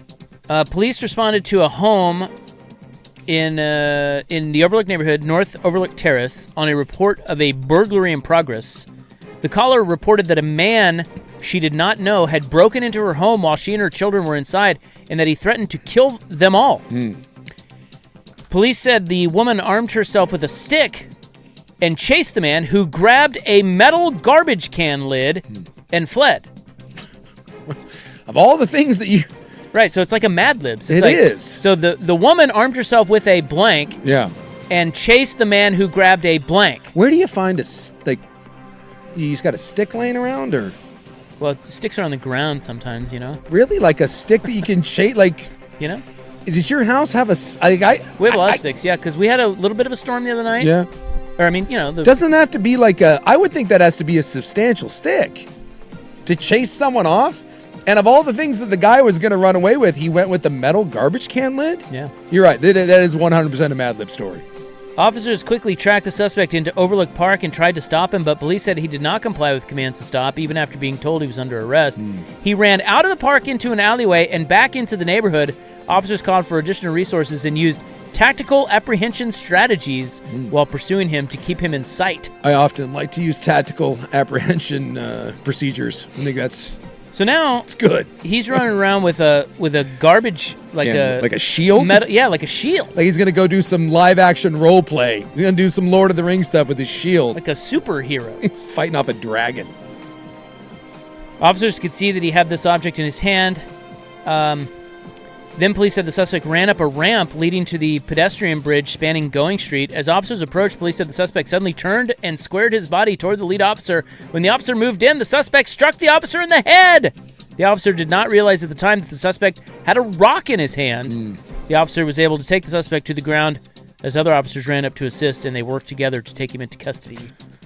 A rock roughly the size of a softball was found nearby. There is body cam footage from the officer's perspective. I like the idea that he's just like, to hell with it. I'm just gonna go ahead. I'm gonna win this fight with the cops with a rock. Lucky he didn't get shot. I'm guessing if you hit the cop in the head with a rock, you can, his stick might be a .45 caliber stick. Not a good move. The charges. He is 35 years old. His name is Timothy Reed. He was booked into Multnomah County Detention Center on charges of burglary in the first degree, escape in the first degree, assault in the second degree, assaulting a police officer, and criminal mischief in the third degree. God, that thing's enormous. I mean, I guess if you're gonna get charged, right? Just you went for it. Add the charges. Rack them up. Keep going. I'm guessing of all the ones you're going to get with, I'm guessing hitting a cop with a rock, I'm guessing that puts you away for a little while, right? Should? Dinosaurs are awesome. Yeah. I'm very happy with that. I love that. Good new drop. Yeah. When I heard it, it was just kind of one of those, I was like, yeah, I think we need that. Sha-na-na-na-na-na. Na-na-na-na-na. Well, here's a story on the text line real quick. My brother is a big golf guy, pushed his kids towards golf, but no one was more introverted and found rocks. Or one was more introverted and found rocks. My brother encouraged it, and now my nephew is getting a PhD in geology. How about that? Super proud of him. That's right. That's great. You That's never know. I mean. It's great. All I'm pointing out is that every once in a while in the dad mind, you're like, Dinosaurs are awesome. You got to embrace it, man. Whatever your kids are into. That's right. Just put your arms around Unless it. it's Pokemon. Let him do it. No Pokemon for you? Nah. I don't get it. I tried. You and they will be much happier no matter what they're into. If they have a passion for something, Yes. and they're allowed to explore that. I want them to be miserable like me and like the Blazers. That's how I feel. That's my dream. Yeah, I came home one day and my kids were doing the Well catch. on their way. They were catching the Pokemon, the little I was like, all right. Yeah. Believe me, I didn't understand it either. But it was like, hey, you got you out of the house and you could run around. I was like, just don't get hit by a car or go do whatever. You learned a long time ago, you don't have to like it in order for your kids to be into it. Just ask a few questions and then you can be like, all right, and then give them the thumbs up. Yeah, my youngest is super into cooking. Like he wants to be a chef. Like I'm not the best chef, but I love it. Nice. Go for it, bro. Yeah. That's right. And also, dinosaurs are awesome. Yeah. They are. Dinosaurs are awesome. Though the person that's really into dinosaurs, it's a little like Snake Girl. Maybe it's a or little weed guy. Weed guy, yeah. It's like, yeah. I went out with a girl once who was really into dinosaurs. She had a bunch of dinosaurs tattooed on her, and it was a little like, That's kind of. it was a bit much. I mean, I like the Velociraptor as much as the next guy, but it seemed a little weird. Yeah. I don't like one tattooed on my butt. I want a 6-foot guy with a 6-inch penis that makes $600,000. Well, then I pointed out that that Velociraptor, like the one from Jurassic Park, wasn't the real Velociraptor. That didn't go well. She didn't want to hear that crap. I was like, ooh. And date over. There wasn't a second date, no. We've got a new report. Oregon's economy is not so bad. Hey, look at us. That'll be next on In the News.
All right, welcome back. It is in the news for May 19, 2026. Your noted newsman here. Thank you. Please be seated. So, Oregon's economy, it's Anytime you say Oregon's anytime you're talking about money and you follow it up with I think a lot of people are kind of thinking pretty bad, I don't think it's great, but it's not as bad as it could be. Is that what you're saying? You're doing it can sometimes be better. It can always be worse. This is a recent report by the Oregon Center for Public Policy that shows that Oregon's economy has outperformed the nation over the long haul, saying recent economic troubles stem from external factors rather than what we are doing as a state, and that economic gains are flowing to the top, leaving lower-income people struggling. Huh? Right. So we're doing okay? But we're not doing okay, but it's not our fault that we're not doing okay. That's better. Good. We're passing the buck on to someone else. They're basically saying Oregon's economy has taken some hits because of tariff pressures and higher gas prices. Yeah. But that ain't our fault, bro. No, can't do anything about that. I know my gal's company is facing that a lot. Yeah. Yeah, with having to bring stuff in. And their thing is they don't know. Seemingly it changes on a day-to-day, week-to-week basis. And it's very hard to plan for the future. I think at this point, I was talking to a wine guy at the Joey Harrington event the other night about this because they find it very difficult. It's a hard thing to navigate because they're devout alcoholics. Like you say, it changes. Yeah, you just don't know. Every other day. But I think the consensus now is that basically what we're trying to do is just profit from the market by saying certain things. Yeah. That being said, hey, I'm going to go to war. Little do you know that just before I said that, I sold everything. Hey, there's going to be a ceasefire on the war. Guess what? I already bought a bunch of stuff. Dude, all I know is then ride the wave on back up. The people that are doing the trading, man, they're hitting at a... they are profiting. Yeah, a lot of money to be made in that. I feel like that's the consensus of what's happening out there these days. It's really all that. So... It's money. It's all about money. Things aren't going great in Oregon, but it's not our fault. So do with that what you will. Did you see the thing on 60 Minutes about the guys who cashed in on all the political moves? Oh, they yeah. Cashed millions and millions of dollars on that. That's all you got to do is you just got to know what move is next. Well, one of the guys that was cashing in on the Venezuela stuff was a soldier. Then you'll be rich. So I think he may have gotten in some trouble. It does seem a little odd, but that's the most unregulated thing ever, though. That the Kalshi and the prediction markets. Do whatever you want. Like the Boys. Do you watch The Boys? No. Well, I tried it. Yeah, I didn't like wasn't it. for you. No. Well, the finale is tomorrow, and there's major money being bet on who lives and who dies. Well, the thing's already freaking filmed. What are we doing? Yeah, somebody knows. Yeah, someone knows. This is like the same people that bet. I mean, there's millions upon millions of dollars that get bet on WrestleMania. It's a staggering thing to me. You know what's happening. If you know, go on there and place your bets. I'm looking right now just at Kalshi. Just love to see it. One is, will Donald Trump attend UFC 329? I think somebody knows if he's going to be there or not.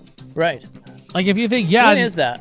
What's that? Is that this weekend? I don't know that. It didn't say that. But right now, yes is a big-time underdog. So it's if you know that Trump's going to be there, I'm going to just smash this.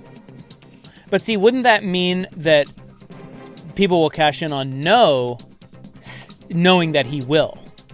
Wait, no, that doesn't make any sense. The question is, will Donald Trump attend? Right. Yes or no? But the people in the know would want it to go towards... Right, so maybe it's a no right now, and all the people know, and they've already bet it. I just would... Yeah. Unless I really knew... I'm not involved. Unless I had inside information, I would never touch any of those, right. because you know that there are people... All that stuff is predetermined, and there are people that know, and it's being exploited for hundreds of millions of dollars. I guess what I'm trying to say rather clunkily is... It is a little clunky. Is clunkily a word? Clunkily, yes. Let's go with it. What I'm trying to say is there could you see a pattern over time with some of these decisions with the long shot winning because they know? In other words, they drum it up.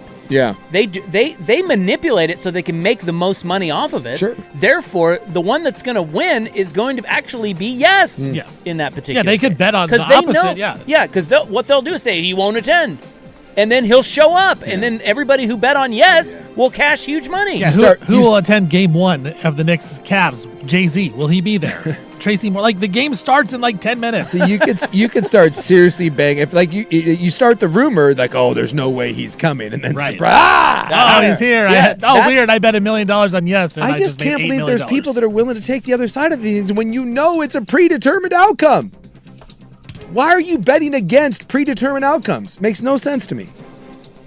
A black bear has been spotted roaming Newburgh. Oh, that Joe Fisher territory? Does Joe Fisher live in Newburgh? I think Joe Fisher's a Newburgh man. I know Danny lives in Newburgh. Danny Meringue. Yeah, I think they're both Newburgh folks. We have 2 Newburgians here? Yeah, and by the way, they're at each other's throats. Why? Oh, there's office beef. What's the beef? Apparently, they're planning some sort of weird decathlon to settle the saddest argument of all time. No way. Who's more athletic? Yeah, You're kidding. No, that's Not a even real. joking. Steven saw it firsthand. Yeah. Was this off the air or no? on This the was Off on the the air. air. Apparently, it started on Dirt and Sprague and then carried on to Danny and Patrick on the Firm. And Danny said he could beat Joe Fisher at any athletic ability ever. Why did he drag Joe through the mud? Like, what did Joe have to do? I don't remember what Joe said, but Joe made a comment. I think Danny was. Danny was saying how much he could bend or do something with a leg press. Danny was telling people how awesomely strong he was. And then Joe said Joe BS. said BS. Joe called him out in front of everybody. Yeah. Oh, on the air. Yeah. And now off the air. It was off the air, but everyone heard it, and then it got brought up on the air. So now we've got Newburgh beef. And so then Danny said he could beat him at weightlifting or basketball or golf or any athletic ability. Okay, so they're he would putting beat Joe Fisher. They're doing some sort of. I think event. this is happening Great. where the two of them, for some reason, are going to compete in a series of athletic endeavors to find out who's super badass. Can we get this on Call Sheet? Can we bet on this? I'm assuming we can. Should I open the book? I'll make a. Hey, is Ropping the book back up? Yes. Ropping the book. I believe it's Ropping the Bank. Whatever. Well, I came in today, and believe me, it was all the rage. People were talking. All right. Yeah. Apparently, get it on YouTube, get it all everywhere. Well, do we know what sports they're going to participate in yet? No, we have to figure that out. Casey, they want to do, like a little batting cage. Casey wants to be the pitcher.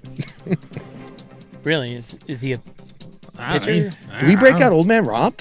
Oh, I'm not, dude. I'll break the my lefty arm. in? Yeah, out there. I'm in bubble wrap. I've been Lowercase said he can throw. That's he can throw hard. I just love that we're throwing down the gauntlet to see which one is slightly older and less in shape than the other one. I just want to sit by Suk so I can hear what he says to both people. Well, I think we should have Suk commentate on it on the air. Uncensored. Like, how is this not going to be broadcast? This is the decathlon of the century. Where everyone's kind of picturing a What? Billy Madison-esque sort of thing. Flaming dog poo and the human response, my cheating whore wife, all the classic categories. We're all now dumber for watching this. Yes. The male ego. Right? We talked It's about really it. something. It is, the male ego is a Really hell of a something. thing. That's it. We're Right. throwing down. Okay. It's insane. Yeah, okay, so there's a young black bear, and it's in a Newburgh neighborhood. Yeah, there we go. That's how we got there. And they say, don't worry about it. It's not going to hurt you. You could probably Big fat beat it up. You probably leg press it. You'll be fine. Maybe the bear wants to compete in this. The bear is not decathlon. It's a bear cub. It is not approaching people. It is not displaying other signs that would be a concern. So just leave it. What they're saying is leave it alone. Leave it alone. It's like a 1 to 2 year old bear cub. Yeah, when in doubt, leave the bear alone. Dinosaurs are awesome. It's a bear, Steven. Well, that is not look. They can be independent of each other.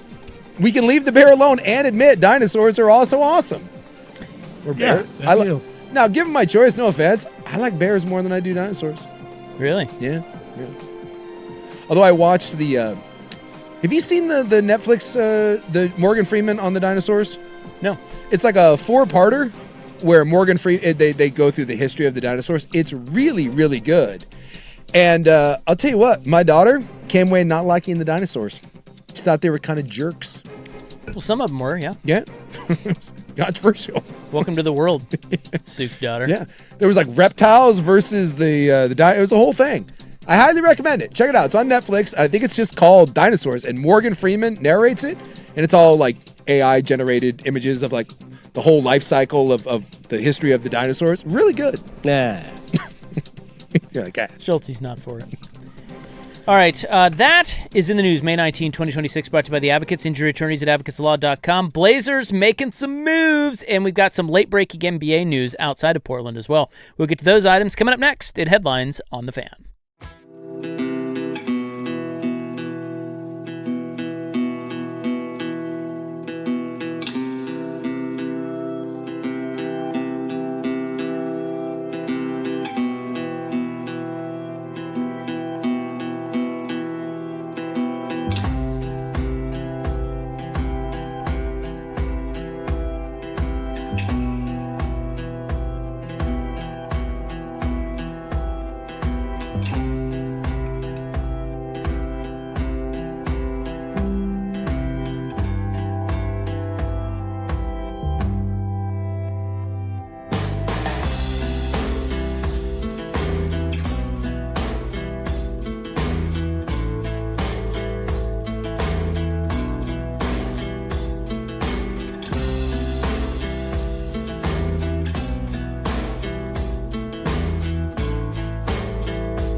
Now, from the George McCoy and Warren Allen Sports Desk, a Sports Center update on the Fan Sports Network, 105.1 FM and 1080 AM. First on the Fan, Kansas City Chiefs wide receiver Rashee Rice. He has been sentenced to serve 30 days in jail after testing positive for marijuana in violation of the terms of his probation. Rice has been in a lot of trouble the last couple seasons. NFL today approved the ability to play up to 10 international games starting in the 2027 season. Commissioner Roger Goodell, he has stated before that 16 international games is the ultimate goal. Yankees pitcher Garrett Cole, he's going to pitch for the first time since Game 5 of the 2024 World Series on Friday when he gets the starts for the Yankees. Cole's been recovering from Tommy John surgery. Game 1, Eastern Conference Finals, Cavs-Knicks, happening in just a little bit here. Mavericks, coach Jason Kidd has been let go by Dallas. Kidd had 4 years and over $40 million left on his contract. And according to multiple people, the Trailblazers have laid off nearly 70 people today, all on the business side of the franchise. I'm Stephen Vaughn from the George McCoy at Warren Allen Sports Desk. Don't call your mom. Call George McCoy at WarrenAllen.com.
All right, welcome back. Hope you're having a juicy little Tuesday. I know we are. We are your sportsmen. My name is Isaac. Hello. Big Sook's right over there. Right here. We got Stevie Fire, the Fire 1-3 ATS so far. Yes. So doing pretty good on our bets, but they did win last night. We were a little upset about that. Yeah, we want the effort, but it was a clutch loss last night by the Sun. Yeah. Because again, that could come back in. Like at the end of the season, they could be separated by a game. This is doo-doo for Juju, and we haven't quite figured out the one for Zhang Jing. But look, great effort. We love it, but we need to be bad. It's bottom line. We need to be worse. We need to be worse. We can't be pulling out wins against one of the worst teams in the league. They're doo-doo also. I do like the doo-doo for Juju. Before we get to headlines, of which the Portland Trailblazers have done it again today, the dundening continues. They've done it again? We have been dundoned again. Again. The great dundening has begun. It doesn't stop. It will not stop. No. Can't stop. I might be the dumbest person in the world. It might stop with a championship. That's the goal. Not one, not two. Can we talk about how the Mets are about to win 7 of 8? Oh, are they? Yeah. Yeah, for a while there, the Royals outpaced them, and now I think you guys have a better record all of a sudden. Come roaring back. Anyway, I just wanted to slip that in because no one cares but me, but... No, you guys are. Everybody knew the Mets would get it together. They'll get Lindor back and go on a run. They always do. And then they'll lose in heartbreaking fashion at the end of the year. It's it's the Mets way. Mm-hmm. So the horizontal tug headlines in a moment, but first I wanted to tell you that I have sources. Okay. Sources close to Isaac Robb. Yeah, so I missed all of this Joe Fisher versus Danny Meringue stuff. I walked right into it today. I had no idea what I was walking into, and I'll tell you what, the tension was palpable. Hornet's nest. It really was. Yeah, so okay, well, we explained it last segment, so it's not worth re-explaining, but Danny is saying that he will beat Joe Fisher at any athletic endeavor. Yes, there's Newburgh beef. And they both live in Newburgh. That's how it all came out. Joe can't beat him at one thing. At anything. No. Nothing. So I have a little birdie has told me the list. I guess Dirt and Spray came up with the list of things that they should do. Yeah. Now because this started right after, I guess, the Dirt and Sprague show. So this apparently has not been run by Danny, but Joe Fisher is all for this list of sports. Okay. And again, if Joe wins one of these, yes, it's over. Well, Danny has said that any and all, not sports, but any physical activity, he will beat him at anything. He will beat him at anything. So Joe only has to win one thing. Danny is basically a modern day Bruce Jenner. He might be the greatest athlete that the fan has ever seen. So they are going to play 18 holes of golf. Yes. Walking. And I think Swag and somebody else are going to be out there counting every stroke. I'm excited about this. This alone is going to be fantastic because when's the last time either one of them played a round where you counted every shot? Well, okay, I guess apparently they've played before. Yes. And Fisher called him out. Yeah. Fisher called Danny out about not counting all his shots. And Joe actually plays. He said he hadn't played in a little bit, but Joe plays a lot of golf, and Joe's not bad. Joe's got a nice swing. Okay, so they're going to do that. They're going to hit off a pitching machine set at 85 miles per hour. There is zero chance either one of them hitting 85 mile an hour heat. I just don't know how would you judge who wins that? I think it's just how many times maybe you hit the ball. Can you make contact? I guess maybe we do like a shot put sort of thing, how far the ball goes, right? Yeah. Like we just, who hits the ball the furthest, right? Something like that. It doesn't matter because neither one of them's hitting 85 mile an hour heat. The winner should just bunt and like the 5 you probably get the farthest out. Get the farthest out. Depends on the roll. 85 is cooking, by the way. They're going to do one-on-one hoops. Okay, now is this the point? So if we're going in order, is the hoops where someone blows an Achilles? 1,000,000%. Or a tears a knee? Well, just wait till the other things. So you got one-on-one football routes.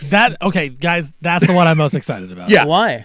Well, that's to see them sprint around, and they're one guarding each other. Guarding the other? I can't. Do we have a quarter? Is Dusty, I'm guessing, playing quarterback? I volunteered Joey Harrington, but Oh my God, yes. Can we get? Oh, is his which one's the bad wrist? I don't know. I don't know if it's his left or right. Because look, I hate to say, we know quarterbacks. Like we've got Alex Brinks in the area, but Joey needs to do this. We are going to get a real quarterback. I'm with this. This needs to be the first event. I can't run. I can't run routes. I don't want to. I want to see Joe Fisher, Dave Bragg run routes against each other. Yes. Someone's running a hard curl. Oh my God! Think of the quick slant. Go route down the middle. Wouldn't that be where the Achilles goes? Well, it just depends on which goes first, like basketball or football. But if they survive basketball, they're not surviving football. There'll be a major injury. It's just where it occurs. It's not going to occur in golf. That won't happen. The baseball one, you may pull an oblique, but you'll be all right. Between basketball and football, someone's going down. You're not surviving both. No. The final two events will be a 40-yard dash and a 20-yard shuttle. So 6 events: golf, pitching machine, hoop, football routes, 40-yard dash, 20-yard shuttle. And I am here to tell you, I will make a prediction live on the radio. There is no chance this happens. And 0%. It's just not going to happen. I want it. By the way, I feel like I need to be. I would like to be the Mike Tirico of, or you could be the Mike Tirico. Yeah. I will be the Chris. I'll call the action. Yes, you do the color. The color. I'm my God. I'm down for that. This is amazing. Although golf, I don't know if I want to watch them play 18 holes. That's true. That's a lot. That seems brutal. That's a lot to watch them play golf. Although you know what, if you put me in a cart and you gave me some beer and a cigar, and a live mic. You know what? I'm in. I will be there in a cart with give me a couple cigars and some beers, and yes, I can do that at golf. This is going to be amazing. Yeah, it's not going to happen. I'm telling you. You're calling it right now. I'm calling it. Well, right Joe's now. in. I know, but I just don't. This will not go down. Joe is all about it. I need to see the football routes. Yeah, I need it because they're going to be like, man, I got to run this. What route do I run? Do I do an out? So the other covers, the one running the routes, the other guy's the corner? Yeah. Yes. And we get Joey out like there. Like a 20-yard field, in the hash marks. And so they got to make catch? Yeah, you got to make catch. You got to defend. You got to defend. We give them like 10 routes, and whoever catches more balls wins. I'll tell you what, that is a nice athletic decathlon. It really is. It is. Yeah. It's testing skills. Yep. It's very sportsy, yeah. Danny said he can beat him at any and all athletic endeavors, and this is this is a has nice. It all. This strength, has it all. Strength, athletic, like sports quickness. is sports. Unless we threw in some sort of Greco-Roman wrestling at the. I don't think you want that. Ooh, the one-on-one wrestling. This is so good. I'm with you. It's not going to happen. Yeah. But I want it to. I want it to. Yes, but I mean, if the Kalshi odds now, which right now has the longer odds that this will happen or that a major injury will occur? I think that the longer odds are the injury because it's not going to happen. Yeah. So there will be no opportunity for That's true. Injury. Because I would bet no that if we've got our book open here with Stevie, it's open. Stevie Bookmaker, I'm betting no. I can take all the odds. I can take all the bets I want and those will be canceled, be refunded. Be fine. So here are headlines. Here's what's going on. Someone said I can smell the testosterone from here. Late-breaking NBA news. Jason Kidd is out in Dallas. Yeah. They have mutually agreed to part ways. Now, wasn't Dame a kid guy? Well, I think. Yeah, they're both from Oakland, aren't they? You're right. And I think Lillard originally was kind of. True story. Was stumping for Kidd a little bit. So it might be, You're right. The Blazers need a coach. And would you want Jason Kidd? Is he a good coach? I don't think he's the worst. I'm just saying, like, it could be something. I don't think he's the worst either, but I also don't think Tiago Splitter is the worst. We're not looking for north of worst. It just depends on what he wants as a contract because he was still owed $40 million by the Mavs. So, is he going to make $10 million a year as another coach? I don't think so. Yeah, is it offset? Does it offset? All that kind of stuff. So it's like if he comes in and he wants $4 or $5 million, you could do a lot worse than Jason Kidd. But that doesn't seem like a Dundon type of hire. Yeah. Well, I guess, how do we know what a Dundon type It's Rod Brindamore. It's a guy that was a cheap old player that they had in the development system that they thought, okay, this guy could pop at some point if he figures it out, and he did. Well, wasn't that Chance? That would have been, yes. Chauncey Billups would have been, sounds like a Tom Dundon hire. But unfortunately, Chauncey's busy with other things. So that's right. We haven't heard much on that front lately. No, but is he all right? On that Rich Paul podcast, Rich Paul said he talks to Chauncey. Oh, yeah? Yeah. He'll settle. Like, he's not taking that thing to trial. He's coaching the Blazers 2027. He's back, baby. He's still on the roster. He's back. Yeah, he has not officially been fired. Yeah, in our predictions that we put forth, this was on the 17th of April. Steven and I both said that Chauncey will not serve jail time, and you predicted that Chauncey will serve between 9 and 18 months. Yes, because we're already seeing some settlements in the cases. He'll just settle. He'll take a sweetheart of a deal, and he'll do some, he'll plead no contest to something. He'll do a sweetheart deal. He'll do, like I said, 12 months, and he'll be out in 6. Yeah, I'm sticking to my guns on that. I don't think he serves jail time. Yeah. But you guys are right, though.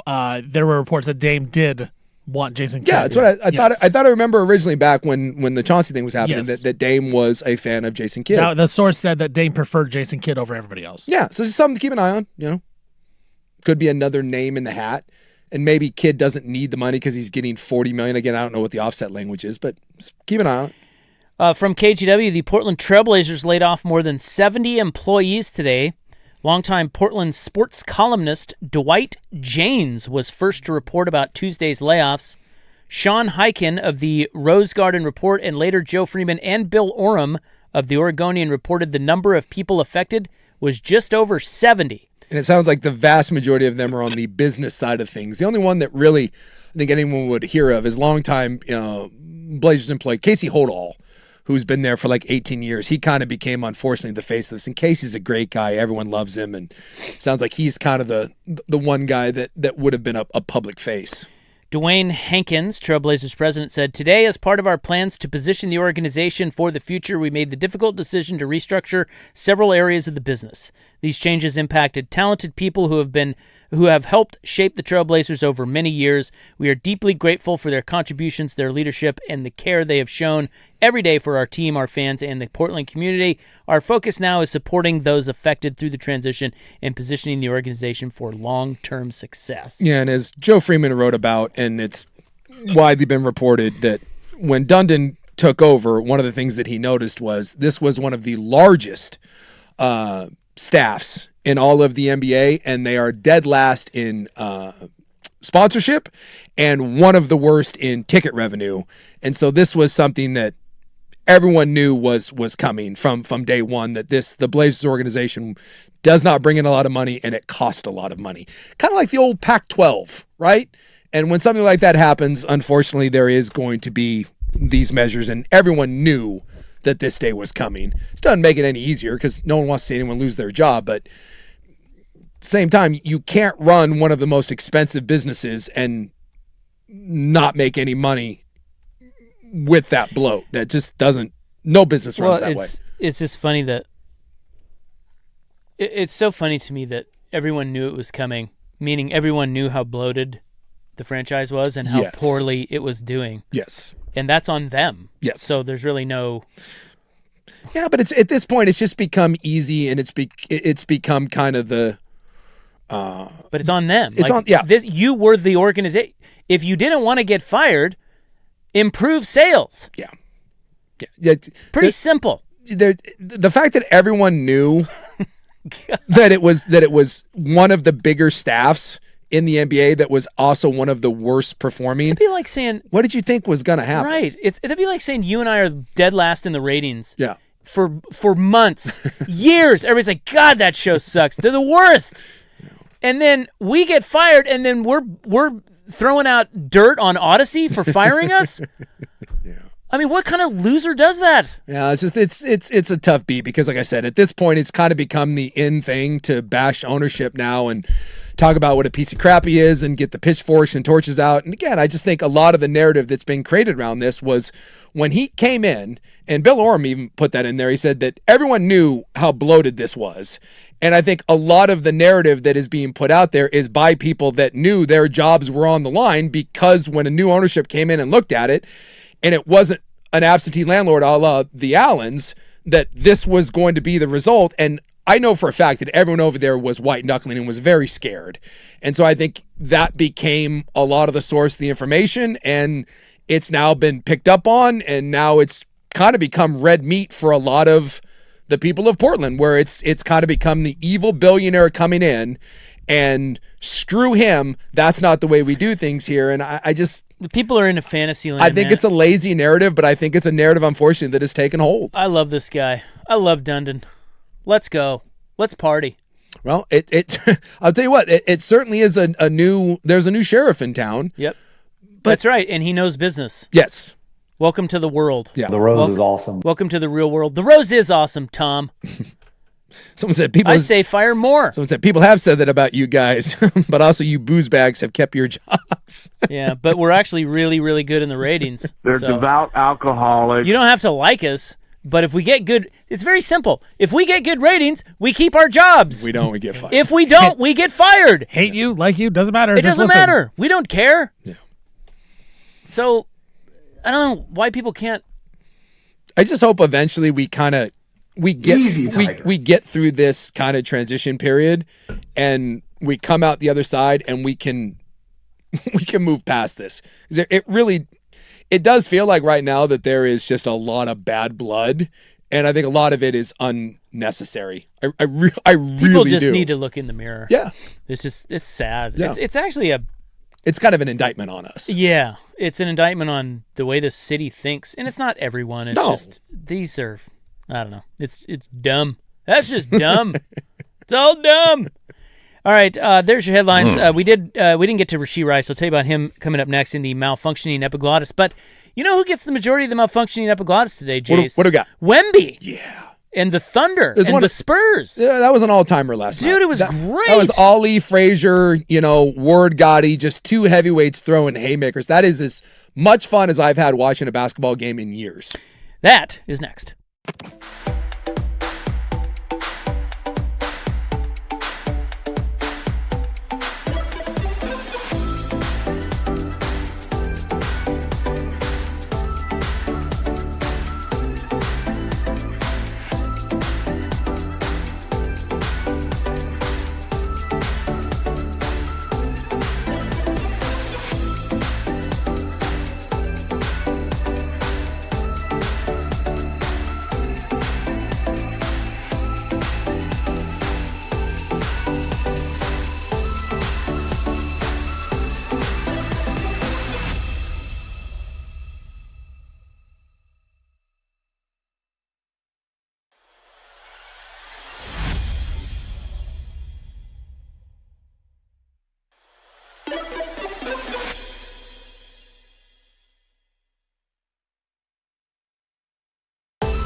Now, from the George McCoy and Warren Allen Sports Desk, a Sports Center update on the Fan Sports Network, 105.1 FM and 1080 AM.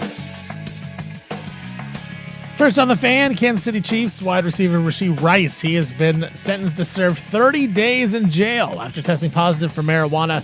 That is in violation of the terms of his probation. NFL Today, they approved the ability to play up to 10 international games starting in 2027.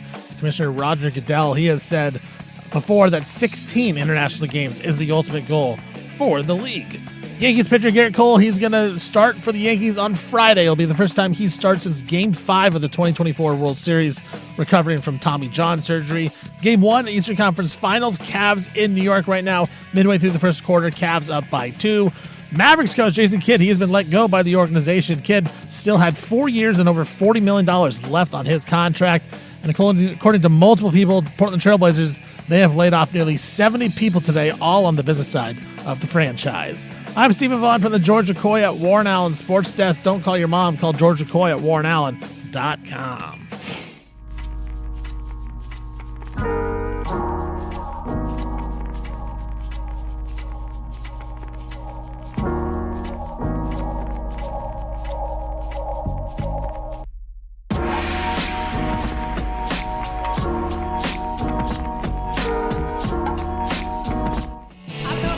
Coming up in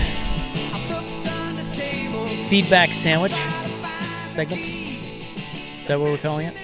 Yes. As of right now, it is the Feedback Sandwich. Not to be confused with the horizontal tug. Mets are now losing 8-5. Or the creatine cramp. 8-5? Yeah. Weren't they up 5-0? Yeah. God. I take back everything I said about them. True story. Things change quickly. They suck balls. A lot can happen. You're going to hear someone get hit with a foul ball.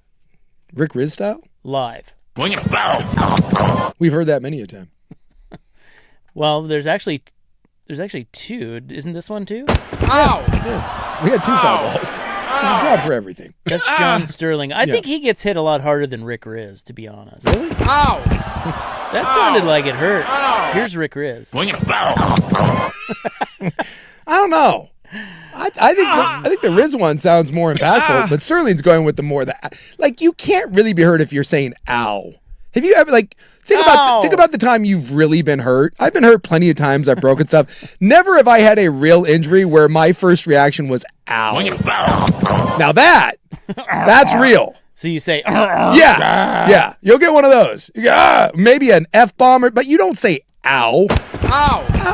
Ow is what happens when you stub a toe or you hit your elbow on a. It's like when my kids hurt themselves. Yeah. Ow. That hurt. Yeah. Okay, well, we'll get to that coming up next in the Feedback Sandwich. But the malfunctioning epiglottis, first of all, I got to tell you, Rashee Rice may join Chauncey Billups in jail. Yeah, this idiot. 30 days he tested, so he's the Chiefs receiver. Yeah. He tested positive for marijuana in violation of terms of his probation. That's from that crash. As Stephen A. said, you got to stay off the weed. Come on, man. He's so good, too. That's Kalen Clark is white. That's the worst part. It just feels like he's just going to be, unfortunately, one of those guys that can't get out of his own way. Yeah. Supremely talented. He's spiraling. And he just... Will the Chiefs wear free Rice shirts in week 1? I don't think so. No.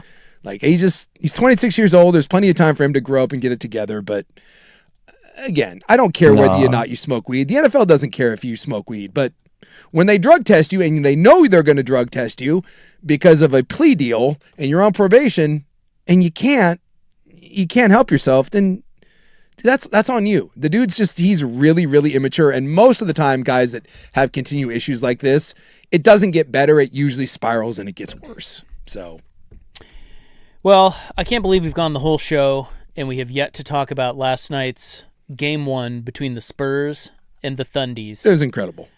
It was everything that you thought it would be. Yes. When these two got matched up. Yep. And the Spurs have now won 5 of the 6 matchups against Oklahoma City.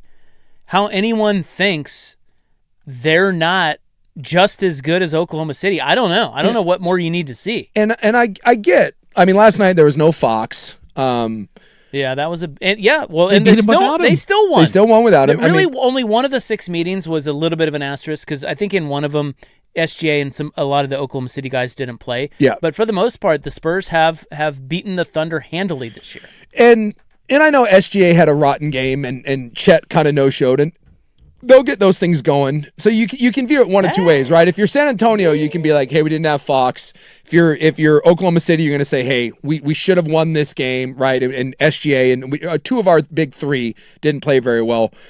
So I get both sides of it, but when you watch that game, San Antonio was better than they were. Now, at the end, it kind of felt like, man, this is going to be one of those where the experience and kind of just the championship medal rises up.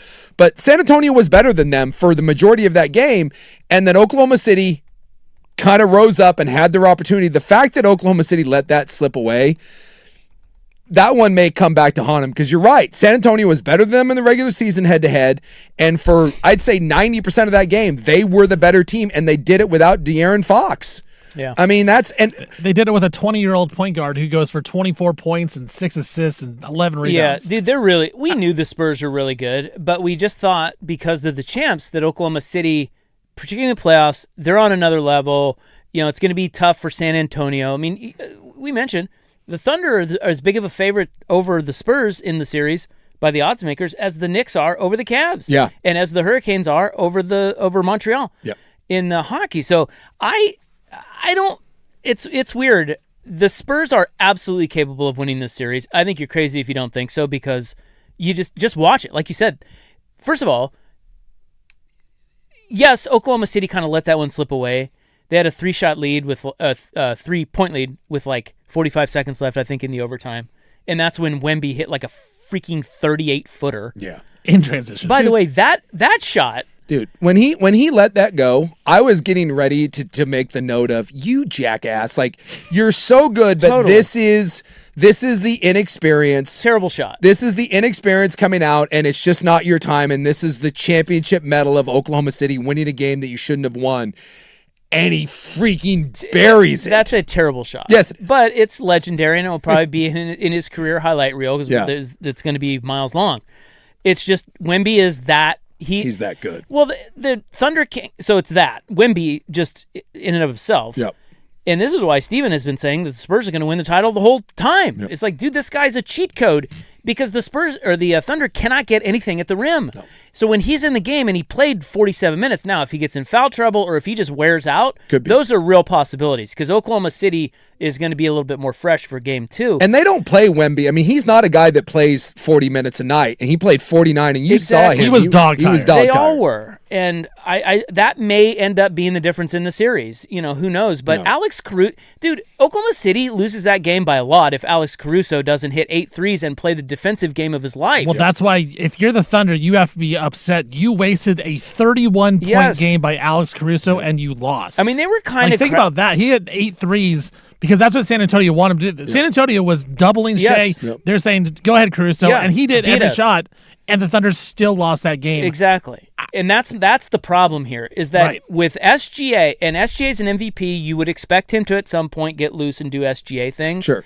But that is what the Spurs are going to do. Those guys are going to have to knock down shots. And they did. The other guys, well, at least Caruso did. The other guys did not. I thought Jalen Williams had a bad game, at least offensively. Now, the thing that Oklahoma City has, their defense, dude, that was a heavyweight defensive matchup. And I love the fact that the officials, both ways, they let him. They did. They let him go. And I thought some of the stuff on Wemby, and I've said this, I don't like the way they let little guys beat on big guys in the NBA. I think that's ridiculous. Watching Alex Caruso just smack the hell out of Wemby, I do not understand how that's allowed, but on both ends, there were a couple where I'm glad they did not call. I thought because it's SGA, I'm like, here are the calls, and they didn't. They kind of let those two teams sock it out, and if you're going to call that, everyone needs to adjust and just like, hey, we're putting on our big boy pants. And Wemby did. I thought there was in the overtime, you could tell that Wemby kind of had all right, F it. I'm done with this crap. I'm attacking the rim. And and there was just a mentality shift. And when he gets going downhill and they started throwing the ball to him in the post, there's nothing playing Alex Caruso on him. I know they kept running that pick and roll. Go put his big ass down underneath and throw the ball up to him. There's nothing Caruso can do. Well, Shea in 51 minutes played 9 free throw attempts. Yeah. He just they let him go. They balled him up, and Williams was on.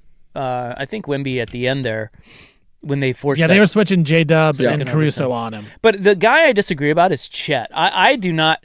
Dude, Chet Holmgren. I tell you what, I love the fact that Wembanyama hates Chet Holmgren so much. He does. I find it hilarious, and I love it. And Wemby treats him like he is a him. little kid. He owns him. Owns Chet. And I think that is a real problem because for most teams, when Oklahoma City plays most teams, Chet Holmgren is a big factor in what the Thunder do. Against this team, dude, Chet has nothing against Wemby. No. Wemby is in his kitchen. You can see it in his face. Wemby owns him, and he thinks he's a bitch, and he kind of punked him. Yes, and he's done it multiple times. So if you look at that matchup right there, what does Oklahoma City do if Chet can't hold his own against Wemby? And the other weird thing is, dude, Hartenstein is unplayable. They played him 10 minutes last night? 12 minutes. Dude, he is a big part of what they do, and against Wemby, he is unplayable. That says something that the best team in the league... Because he can't shoot. He can't shoot. And so, he just is underneath there, and Wemby can just sit down there. And when Wemby is allowed, the best thing you can do against Wemby, and you saw the Oklahoma City did towards the end, you got to get him out of the key. You got to pull him away, and then you can attack the rim a little bit. But Hartenstein, when he's on the floor, cool, man, go stand out there. I'm just going to sit here in the middle. And when he is in the middle, not only does he block shots, but he changes every look. I mean, they did a highlight package. When you go in and you try to shoot at the rim with Wemby in there, you have to put the ball up 10 and a half, 11 feet just to try to get it over the damn guy's hand. I mean, it's crazy how just he changes the entire aspect of the game when he's in. If you just allow a center to basically hang out in the paint with him. And this is a fault of a lot of us in a lot of sports. We think offensively minded all the time, and so we underrate defensive performance. Victor Wembanyama's defense is by far and away the best skill anybody has in the NBA over anything. Yeah. Over Shea's ability at the free throw, over Steph Curry's shooting. Wemby's defense is that good, and he changes the complete game. Well, he changes every shot. Every single whether shot. he even moves. Right. You can see the Thunder players. You have to stop. The Thunder game plan of we're going to just have Caruso shoot threes because we can't do anything. Well, you can see their players think twice or alter their shot or look for him. They will not. And this is what the Timberwolves did so well in the first game that they stole from the Spurs. Their thing was, hey, we know he's going to block a lot of our shots. You just got to go. But you just got to go and pretend he's not there. He had, 12 blocks that game, but they didn't care. They beat him. There was a couple of times where Shea got into the key and then kind of hesitated a little bit and ended up with a weird little floater. He looks up. Yep. And you kind of were waiting for him to just be at some point, you just got to go at him and try to throw it down on his head. And if you get blocked, you get blocked. But, I mean, he is just... And then for him to give you the 40 burger on the other end. That's not even the good side of the ball. No. He's just scratching the surface offensively. No. It's 41 and 20. Yeah. 24. 41-24, yeah. He played 47 minutes. Jeez. He hit the biggest shot of the playoffs so far with that three-pointer when they were down 3 with 40 seconds left. And then closed the game out with 3 dunks or layups? Well, 12 of 13 from the line, too. Yeah. Yeah. Yeah, the other one, the two where... It's unfair. It's unbelievable. It's unfair. The one where he took one dribble inside the 3-point line. He pump faked and kind of went. And then dunked. He took 2 steps and then threw down. And his eyeballs are at the rim. And you're just like, what, huh? Was that traveling? Then my son goes, he traveled. I go, that is not a travel. No. 2 steps. Yeah, you replayed it, and you're like, no, that's... And then he had the other one where he had kind of I think it was Caruso on him, or it might have been J-Dub, where they threw it up to him, and he basically just kind of grabbed it from behind and laid it in. It's just... Dude, that series is going to be awesome. Yeah, because as bad as Oklahoma City was, they still should have won the game. Yeah, and they wasted a Caruso 30 piece. Yeah, no counterpunch. Also, did you see dude, J-Dub had a bum hamstring coming in. And did you see an overtime where he was kind of reaching down and grabbing out a little bit? And it will be interesting because you guys talked about this. They got to find a way to free Shea up a little bit. Yeah. because the Spurs defense is we're going to throw 2 at him basically and make him pass to other players. That's not going to work. They need Shea to score 30, an efficient 30. He was not efficient, 7 of 23. That is un-Shea Gilgeous-Alexander like. And he even said, I got to be better. Yeah. So look, you're right. They'll adjust, but Spurs aren't going anywhere. No, this is a real series. Have we ever seen anything like Wemby? Anything like a player? Not. I know we haven't seen anything like him physically. No, but I just mean, has a player ever come in and wowed us like this? With Calvin Johnson's the only thing I can think of. Well, to me, when I think of in the NBA, like I'll go with. Well, I mean, I didn't see him play, but the stories of Wilt were like that, and there was a little bit of peak Shaq. 340-pound, not Orlando Shaq, Laker three-peat Shaq. When he was 330 and in shape 330, that was Miami Heat LeBron. I've never seen anything quite like that. And LeBron was big, but I've seen 6'9" and athletic. Like I saw Malone and I saw Magic, and there was kind of a combination. Shaq was the guy that was physically, like, there's nothing. I had never seen anything like Shaq, and now I've never seen anything like Wemby. And Wemby it's an entirely different skill set, but you're talking about bodies that don't exist. Never seen Shaq before, and I've never seen Wemby before. That's the closest thing I've seen to that. All right, game 2 tomorrow, Oklahoma City. Little pressure. Oh, dude, there's not a little pressure. There is a lot of pressure. Must win. Yes. Already? Yeah. Dude, you're not. If you go down 0-2 at home against San Antonio, you're not. No. You're not beating them 4 out of 5. 4 out of 5? With 4 road games? No. Nah. You're not doing that. What about a sweep? Nah. Spurs sweep. Well, I'm not kidding. No, Oklahoma City's good. I mean, they're going to. I would expect OKC to win tomorrow. Yeah, I am not. I think the whole world does. I am not. Kind of scares me. I am not writing Oklahoma City off in any shape or form, and I think they'll get game 2. No one's writing them off. No. It's just, dude, this is 6 games. Yeah. And the Spurs have won better. 5. The Spurs are better. Yes. And they were better the majority of that game, which is all season. Which is why I said Oklahoma City needed to steal that one, because that was a game where they were not the better team and they had a chance to win it. And in close series that goes 6 or 7 games, when you give a game away like that, can I also say too, that's brutal. Mitch Johnson, that guy's pretty good, man. He won the coaching battle in that game. You know, he went to zone like out of nowhere, and it kind of threw Oklahoma City off. Yeah.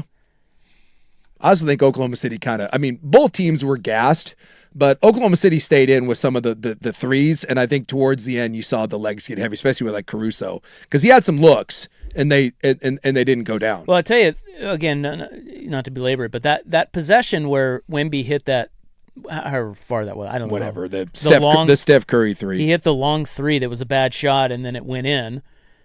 They were down 108-105, and Oklahoma City had the ball. Yeah. And I don't know if you remember what they did, but Jalen Williams just dribbled around and chucked up a horrible 3. Yeah. He was really bad. That possession right there might have been the difference.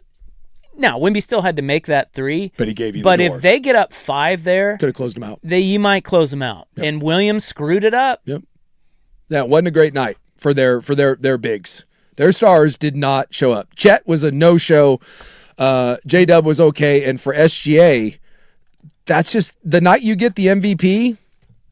It wasn't good enough. It wasn't good enough. Wake me up when Chet does anything against Wemby. And I mean anything.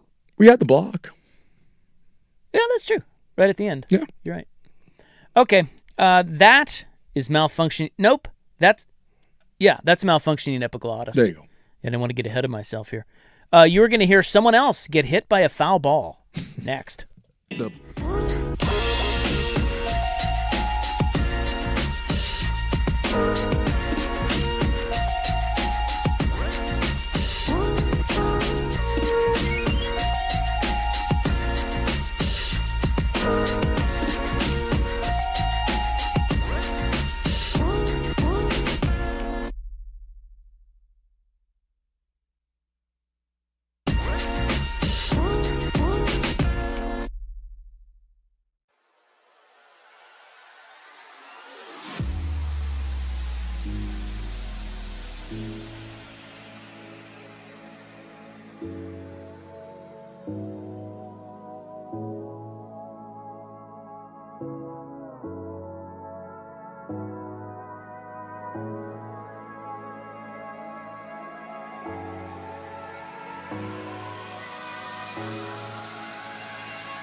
Now to Feedback Sandwich, although someone would like this segment named after Piera Palazzolo. Oh, yeah. Which I like that lady. Not a bad idea. She's the VP of marketing. Yeah. Yeah, you could do worse for Piera Palazzolo. What is that? What's that ad for? I don't even know. It's for American Eagle. They build websites. It's on every day. Yeah, and I never listen to it. I'm not. But I know her name. I know. I'm kind of on board with what we got going on here. What do you mean? With going with Piera Palazzola. You want a segment named after Piera Palazzola? I kind of do. All right. Yeah. Well, this is now Piera Palazzola. Every time I hear that ad, I always laugh. I'm like, oh yeah, it's old Palazzolo. Palazzolo segment. Yeah, the Piera Palazzolo segment. Now, is it Piera? I think it's Piera because it's Piera Palazzolo. Piera Palazzolo, yeah. All right, this is officially the Piera Have you ever Palazzolo. looked her up? I just looked her up. Yeah? Is that what you're getting? Got a little... Would you? No. Oh. It wasn't what I expected. Really? 'Cause I got a good idea of what I'm... Now I know, I got a... Now in my head. This too. All right. AmericanEagle.com. I'll just Google image her name. Oh, definitely not what I thought either. Yeah, that's not what you thought? I didn't expect that. That is about what I thought. She got kind of a Karen look to her. Got the short haircut. Well, she's like the VP of marketing. She's not messing around. Well, I knew straight business. I knew there was going to be a business haircut. 100%. Yeah, I don't know. I had like a sassy vice principal kind of vibe, and that's 100% what she's giving me. I just wasn't expecting the Karen. They're listening to Kids Bop. That's like a computer cut her hair. She ain't messing around. Piera Palazzolo. Yeah. She'll kick you square in the Piera nuts is what she's going to do. So would you like to hear somebody else get hit by a foul ball? Please. Now, I was just reading an article in the Seattle Times about this girl. Mm-hmm. So this was up at T-Mobile. This was Friday night. Okay. She was up there with her friends. Have you seen this at all? No, I have not. Okay, her name is, she's 33-year-old gal. Her name is Jamie Gola. Okay. And she was up there with a group of friends, and they were watching the game. And, of course, they have the netting. Sure. They all have the netting. This ball, a Padre hit it, and it flew over the net and hit her right in the head. Oh, no good. Why do you think we can hear this? She's just a fan. I don't know.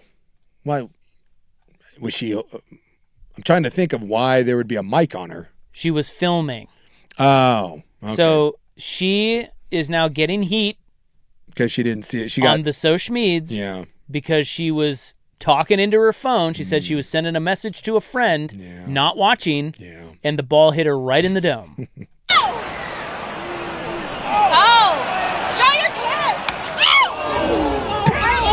I just watched the video. Yeah. Are you Boy, it's a terrible. And by the way, she is okay. Yeah. Because that's, dude, getting hit in the head with a foul ball. Yeah. No good. That's no good. So she's okay. I laugh pretty good. Well, listen to the sound it makes when it hits her dome. Show your kid! Are you okay? Are you okay? Everybody groans. Oh my God. Look, as long as she's okay, the video is hilarious. It is. Well, she said that there were a lot of people wishing her a speedy recovery. Yes, and I am too. Because she went viral for this. Yeah. But she is also saying that there are people yelling at her to pay attention. You should be watching the game. As if you can't get hit with a foul ball. Like, I don't know. Like, how many times are you at a game and you're doing something where your eye is off the game? One of the beauty parts about baseball is you don't have to be watching every second. Like, and that's true at any game. Well, but I think it's so stupid to say, oh, you got hit because you were filming a video. You could get hit bending over to pick up your beer. Yes, but the fact is everyone believes that she was probably on her phone the entire time. And she says she wasn't. She has that look about her. But this is what people assume, though. I mean, it's kind of unfair. It's if unfair. You're being honest. Well, she has the... how do I say it? Oh, no.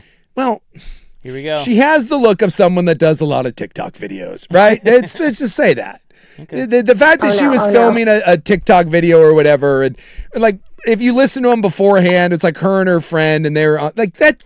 You're not going to gain her in this day and age. You're not going to garner a lot of sympathy when you are filming a dumb video and you get hit in the head. You're just not. So she said that people are telling her to pay attention. They are calling her names. They are body shaming her and her friends, and they are being sexist and bringing politics into it, which she said she doesn't understand. Why are the politics coming in? Well, you know how people are. They always are. What did she say? Because listen to the clip again. What is that she says right before that she gets hit? I think it's her friend saying something to her. Let me play it again here. Oh! Show your clip! Did she Show say your Show kid? your clip? No, I don't think. I no. thought it's. No, I don't think. Okay, I hope not. Your mind is in the wrong place. All right, Whoa. that was what I was like. Did she say show? Okay, never mind. Show it. Why would she say? I don't know. Because you got to go viral, man. My Anything to go viral. the BTJ was on a trip. She was at opening day for the Orioles this year, and her and her boss went, and they got like really good seats down one of the baselines. And I wasn't certain where they were at and like where the net stopped, but I was like, honey, please pay attention. I was like, just if there's a net in front of you, you're good. But Not always. well, she was down so close that unless she, Unless it went straight up. unless in it the went air, straight up in the air. I did have to. That's 100% true. I was like, she was so excited about being like in the front row, and I was like, just make sure the netting is in front of you, because if you're down one of the baselines and you're on the wrong side of the net, I'm like, you need to pay attention, because this would Don't go viral. The BTJ would. She'd get hit in the head. Like she Look would at you not. mansplaining baseball I did. etiquette to your. Well, if you want to know someone who's going to be on their phone in the middle of a baseball game, it will be her. She doesn't have a lot of whatever we're doing. She's not focused on any one thing. She's got things happening. There's various things. There are people to talk to on social media. Well, and you got to take photos. You got to make sure that everyone knows you're at the game, and you got to make sure your hair is looking just right, and you have to show your whatever that lady was showing.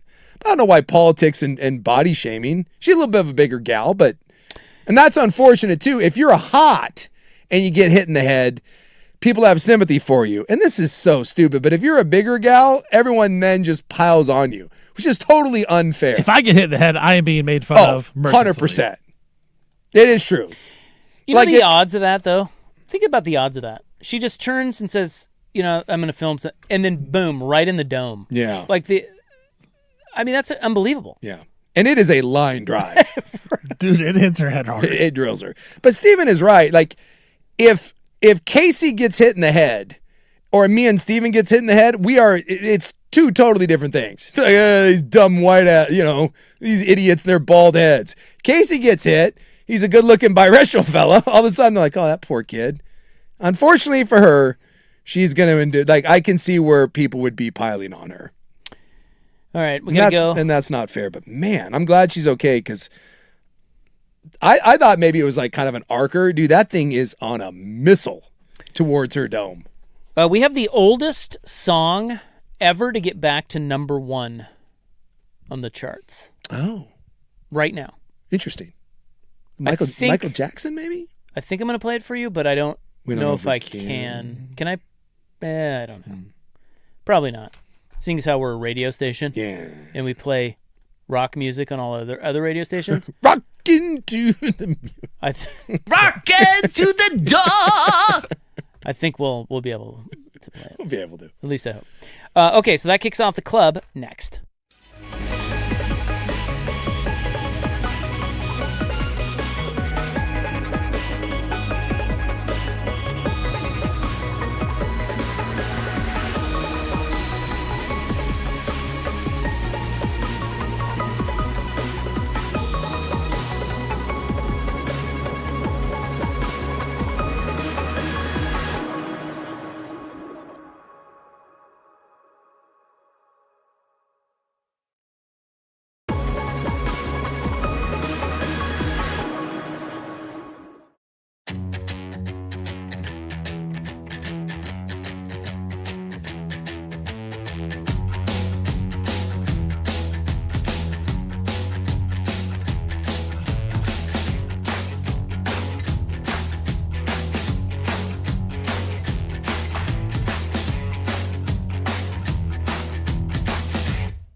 George McCoy at Warren Allen Sports Desk, a Sports Center update on the Fan Sports Network, 105.1 FM and 1080 AM.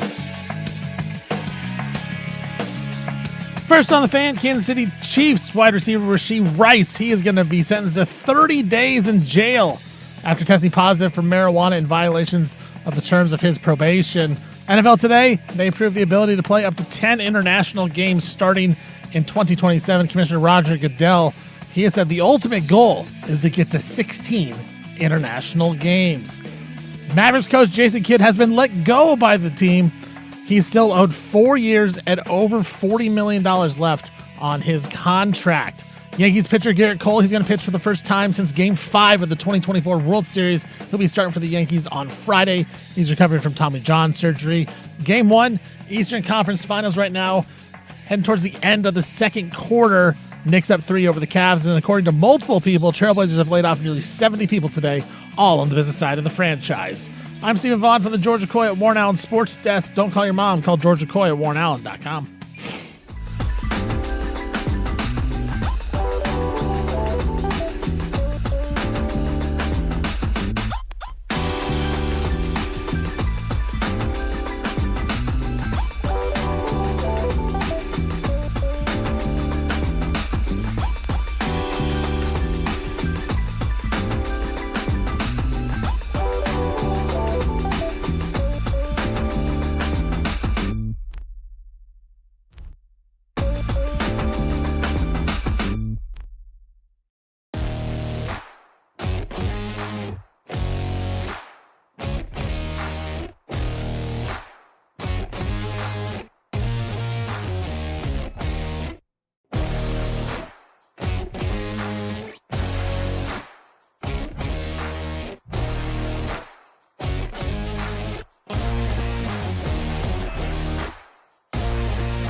I'll just lick you. Thanks, Isaac and Newt Zook. Come on, Rob! Yeah! Are you raising your voice at me? And it makes me sad. Only you. Swing and a foul.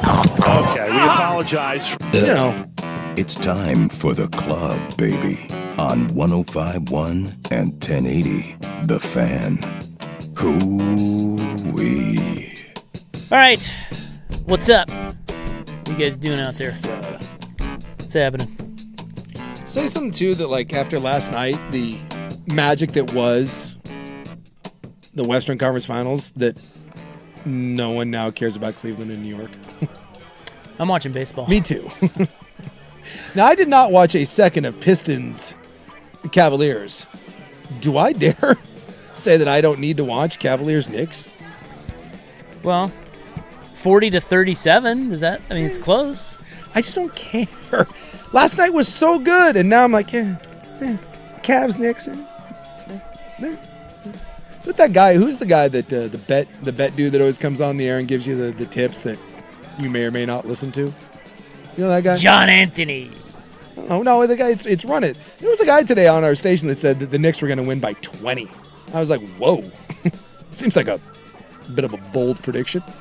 Nick Costos? Yeah, I think it was Nick Costos. Is that who you're talking about? He like the Knicks by... He's a Knicks fan, though. Okay. I was like, my God. He's at the game. I saw a tweet that he had. You're going Knicks by... You're on the air giving out advice. You're going Knicks by 20?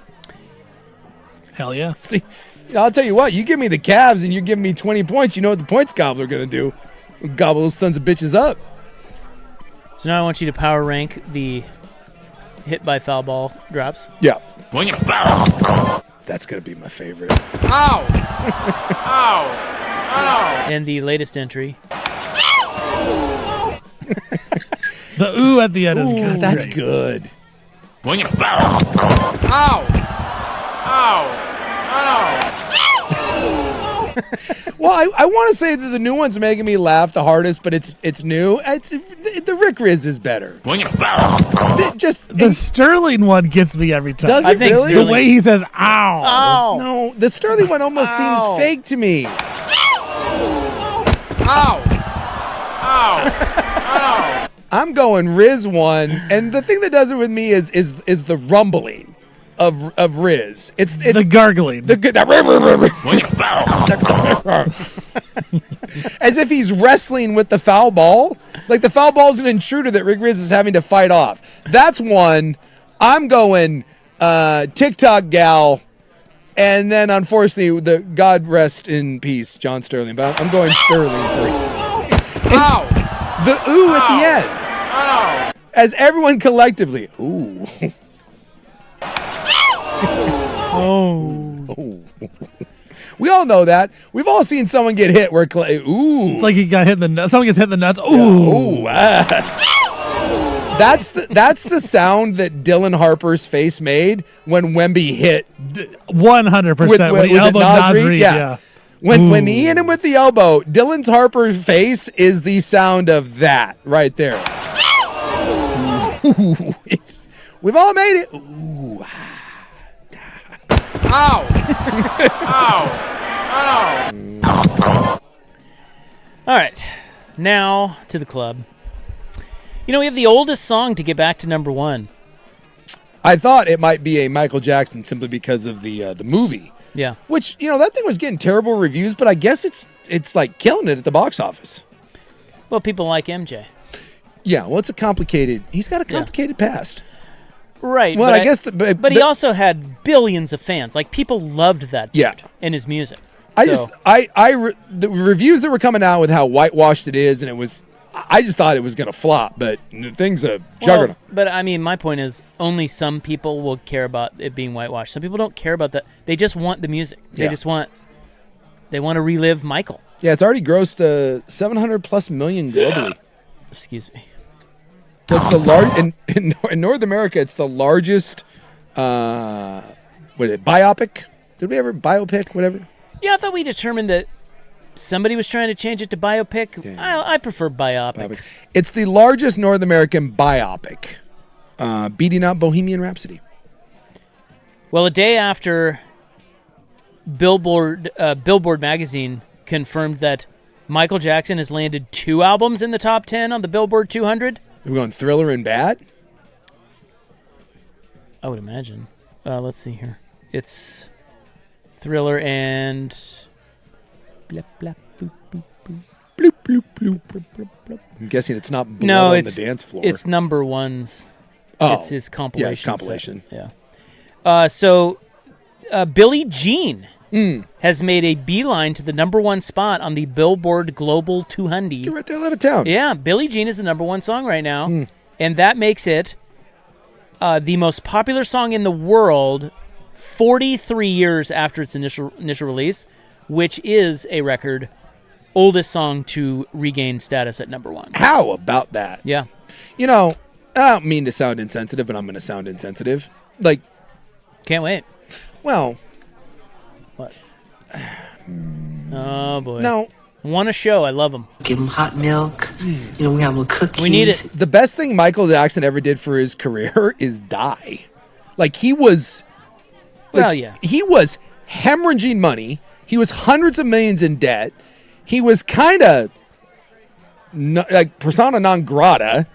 Like he had all the molestation stuff. He was weirder than a S-house rat. Like no one wanted anything to do with him. And then he died and it went away for a little bit. And now all that stuff's kind of gone away. His estate is raking in money. And he's got this movie now and everyone's listening to his music. And we kind of all forget about like the old weird stuff. And now we're just going back to like some of the greatest music of all time. I mean, from a business standpoint, the best thing he did was, unfortunately, that he went away. Listen, you're right. And that sounds really insensitive, and I don't... It does, but you're right. That's true. That's a true statement. To date, Michael, the biopic, has grossed $703 million worldwide, including $421 million overseas and $282 million domestically. I went and saw the... this is such a good freaking tune. And I'll also make a bold statement. I think it's the Motown anniversary where he did this song where he first moonwalked. That might be the single greatest awards show performance ever. Like, in that moment where he throws the hat and he's got the glove and all things, I think he's lip syncing the song, but I don't care. When you watch that is like one of those, even today when you watch that on YouTube, you're like, oh my God, that dude is on another planet. And he hadn't gone like weird yet. That was like peak Michael Jackson. I went and saw the Broadway show. I think it's just called Michael. One of the best things I've ever seen. And I had no idea what it was. Me and the missus, we just went into it. We're like, it's Michael Jackson. And I was prepared to kind of be like, it's going to get weird. Or I'm like, are they even going to address it or whatever? It was so well done. Incredible. Maybe the best like musical environment. Like everyone standing up and dancing. It was incredible. And you're like, dude, his music, listen, every time his music comes on, your boy over here rocks out. Yeah. Like, dude, it's so good. Yeah. Like, he's just, and it's just timeless. Like, I just love it. I don't listen to it a ton. Yeah. But, like, listening to Billie Jean right now, I'm like, oh, dude, this stuff. I mean, I don't know. Is this his best song? Like, what is Michael Jackson's greatest song? Because he has, dude, I think it's Billie Jean. A library. You think this is number one? This is pretty good. This is pretty damn good. Now, for me, this is going to be another bold statement. Uh-oh. Now, I get it. I am not like the world's, like, I'm not like a Michael aficionado. But for me, and this might have something to do with my age, although I have stated before, when I was little, my mom made me a Michael Jackson glove, and I rode my bike around Gresham with my Michael Jackson glove thinking I was badass. Like little 5-year-old me was cruising around, probably with some training wheels, and my mom made me a Michael Jackson glove. To me, and I'm not saying it's the best, but to me, Bad is a better album than Thriller. Like Thriller. Yeah, Bad was awesome. Thriller had Wanna Be Starting Something, that Thriller, PYT, Billie Jean. I think Beat It kind of sucks. I don't get that one. Bad, that had better songs. That had Man in the Mirror, that had Smooth Criminal, The Way You Make Me Feel, Just Can't Stop Loving You, Leave Me Alone, Another Part of Me, Dirty Diana. I think that is the better overall album. So if I had to listen to one Michael Jackson song, it will probably be Billie Jean. But I think the better album is Bad. I'll find myself listening to more Bad than I do Thriller. I just pulled up a USA Today ranking of the top 50 Michael Jackson songs. Number one, they have Billie Jean number 2. Okay. Number 1 is Wanna Be Startin' Something. It's a great tune. Number 3, Don't Stop Till You Get Enough. Yeah. Number 4, Smooth Criminal. See, that might be my... If I'm not going Billie Jean, and I think the Billie Jean performance probably does it for me, because I always think about that, Smooth Criminal is probably the song that I would listen to more than Billie Jean. Smooth Criminal is a jam. Number 5 is Beat It. See, I don't get Beat It. Plus, it's like when he did Bad, I have a hard time, like, with Michael Jackson being tough. Like, Michael Jackson in Bad and Beat It, he's like a rough and tumble gang member, and you're like, I know they're good songs, but like, come on, man. Michael, you're not fighting anyone. Stop it. Like, just do what you do. I think Rock With You, they have Rock With You number 9. I think that is one of his finest. And then some of the newer, or well, not newer, but post-Bad stuff was pretty good. Yeah, Dangerous was really good too. I thought Black or White was a good tune. Dangerous is a good album. It gets overshadowed, obviously, because I think Bad did just as well as Thriller. I think Bad had like 7 or 8 number 1 hits on it. But I remember when Dangerous came out, I remember like going down to like the mall to buy it, and that was really good. Remember they did all the like the music video releases. They had that like on Fox. Fox would do like after The Simpsons, Fox would do video premieres, and that's where it started getting weird because he started grabbing himself. That was the first time where he started doing the I'm just gonna grab my crotch and then the molestation. That Dangerous is where it went from I'm eccentric to boy, this is getting really, really weird. He had I don't think it was Black or White. What was the song? I think it was the Way You Make Me Feel. The video where at the end of it, there was like a 3-minute clip where he took a crowbar and he just starts beating the car, and then there's no music, and he just dances, and he grabs himself for like 2 to 3 minutes where he's just like grinding his hand. He's making the sex with his hand, and everyone got really, really uncomfortable, and we were like, this is strange. And then from there, it kept going. I think it's great. The fact, Smooth Criminal, great cover by Alien Ant Farm. Like, they made that song awesome as well. Also, Dirty Diana, The Weeknd does a version of that I think is actually better than Michael Jackson's.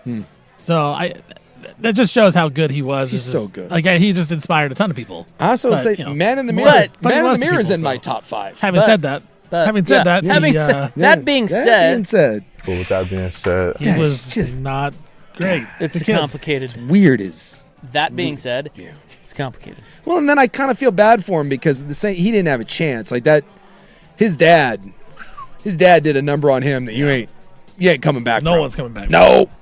All right, coming up next, blip or decline on the Fan.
From the George McCoy and Warren Allen Sports Desk, a Sports Center update on the Fan Sports Network, 105.1 FM and 1080 AM.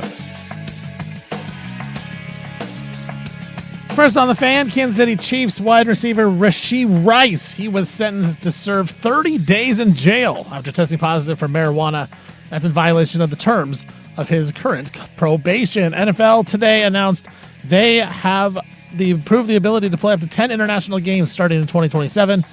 Commissioner Roger Goodell has said before that 16 international games is the ultimate goal. Yankees pitcher Garrett Cole, he is going to make his first start since Game 5 of the 2024 World Series on Friday for the Yankees. Cole's been recovering from Tommy John surgery. Game 1 of the Eastern Conference Finals in New York at halftime. Cavs up by 2 over the Knicks. Mavericks coach Jason Kidd, he's been let go by the organization. Kidd had 4 years and over $40 million left on his contract. And according to multiple people, Trailblazers have laid off nearly 70 people today, all on the business side of the franchise. I'm Stephen Vaughn from the George McCoy at Warren Allen Sports Desk. Don't call your mom. Call George McCoy at warrenallen.com.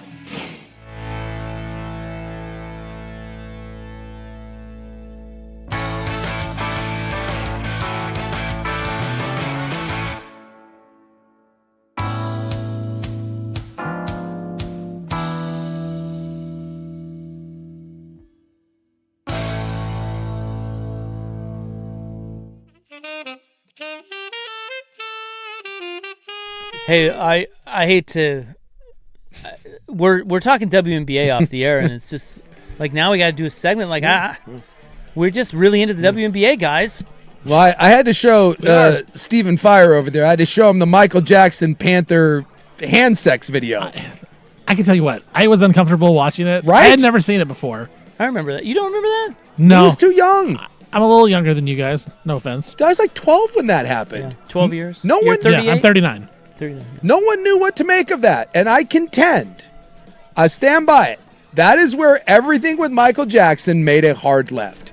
The moment he decided in prime time, I got a good idea. Well, there's no music, which makes it so awkward. You can like hear him grunting when he's dancing. I will say, dude can dance. Incredible dance. Ooh. Yeah. Hot milk. We have little cookies. But when he decided that that's what I'm going to do in prime time, is just do that. That's where someone there should have been like, Michael, I love you. No, we're not doing it. But he had no one that could tell him no. And from then on, it just got weirder and weirder and weirder. And next thing you know, you're dangling someone over a balcony, and then you're doing that interview where you're giving hot milk and cookies, and you can't recover from that.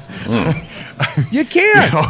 That hot milk and cookies might be the most disturbing drop I've ever heard. Was that his son or his daughter? That he dangled over? That was Blanket. That was his son. Yeah. Blanket turned out all right. No. There's 3 of them. And none of them are his kids, but that's the other one too. He got his Blanket. Well, he got so like he was like I was watching that Martin Brashear interview with him when the movie came out, because like clips of that were going around. And Brashear's like, Michael, like, your kids are like whiter than white. And he's like, no, African Americans come in all different colors. And he's like, well, that's not necessarily true. I mean, he's like, you're quite black. And Michael's like, it's so weird. Like, he just went off the reservation. That was the interview too, where he said he only had like one, he said he had one nose job. Like, come on, man. Like, it got bad. And it was sad to see, because we all loved Michael Jackson. But man, it was hard. It was hard at the end to root for him. It got rough. What did you say the kid's name was? Blanket. Yeah, Blanket. That's Prince, I think, is his actual name. Yeah, okay. I was confused because I was looking at his kids, because I know Paris, she's a hot. Yeah. I don't know if you've seen her lately. Yeah. She's stunning. Yeah. And yeah, Prince Jackson is Blanket Jackson. I think he's so. the oldest. There's like Prince, and then there's another one that I'm not. There's a younger one.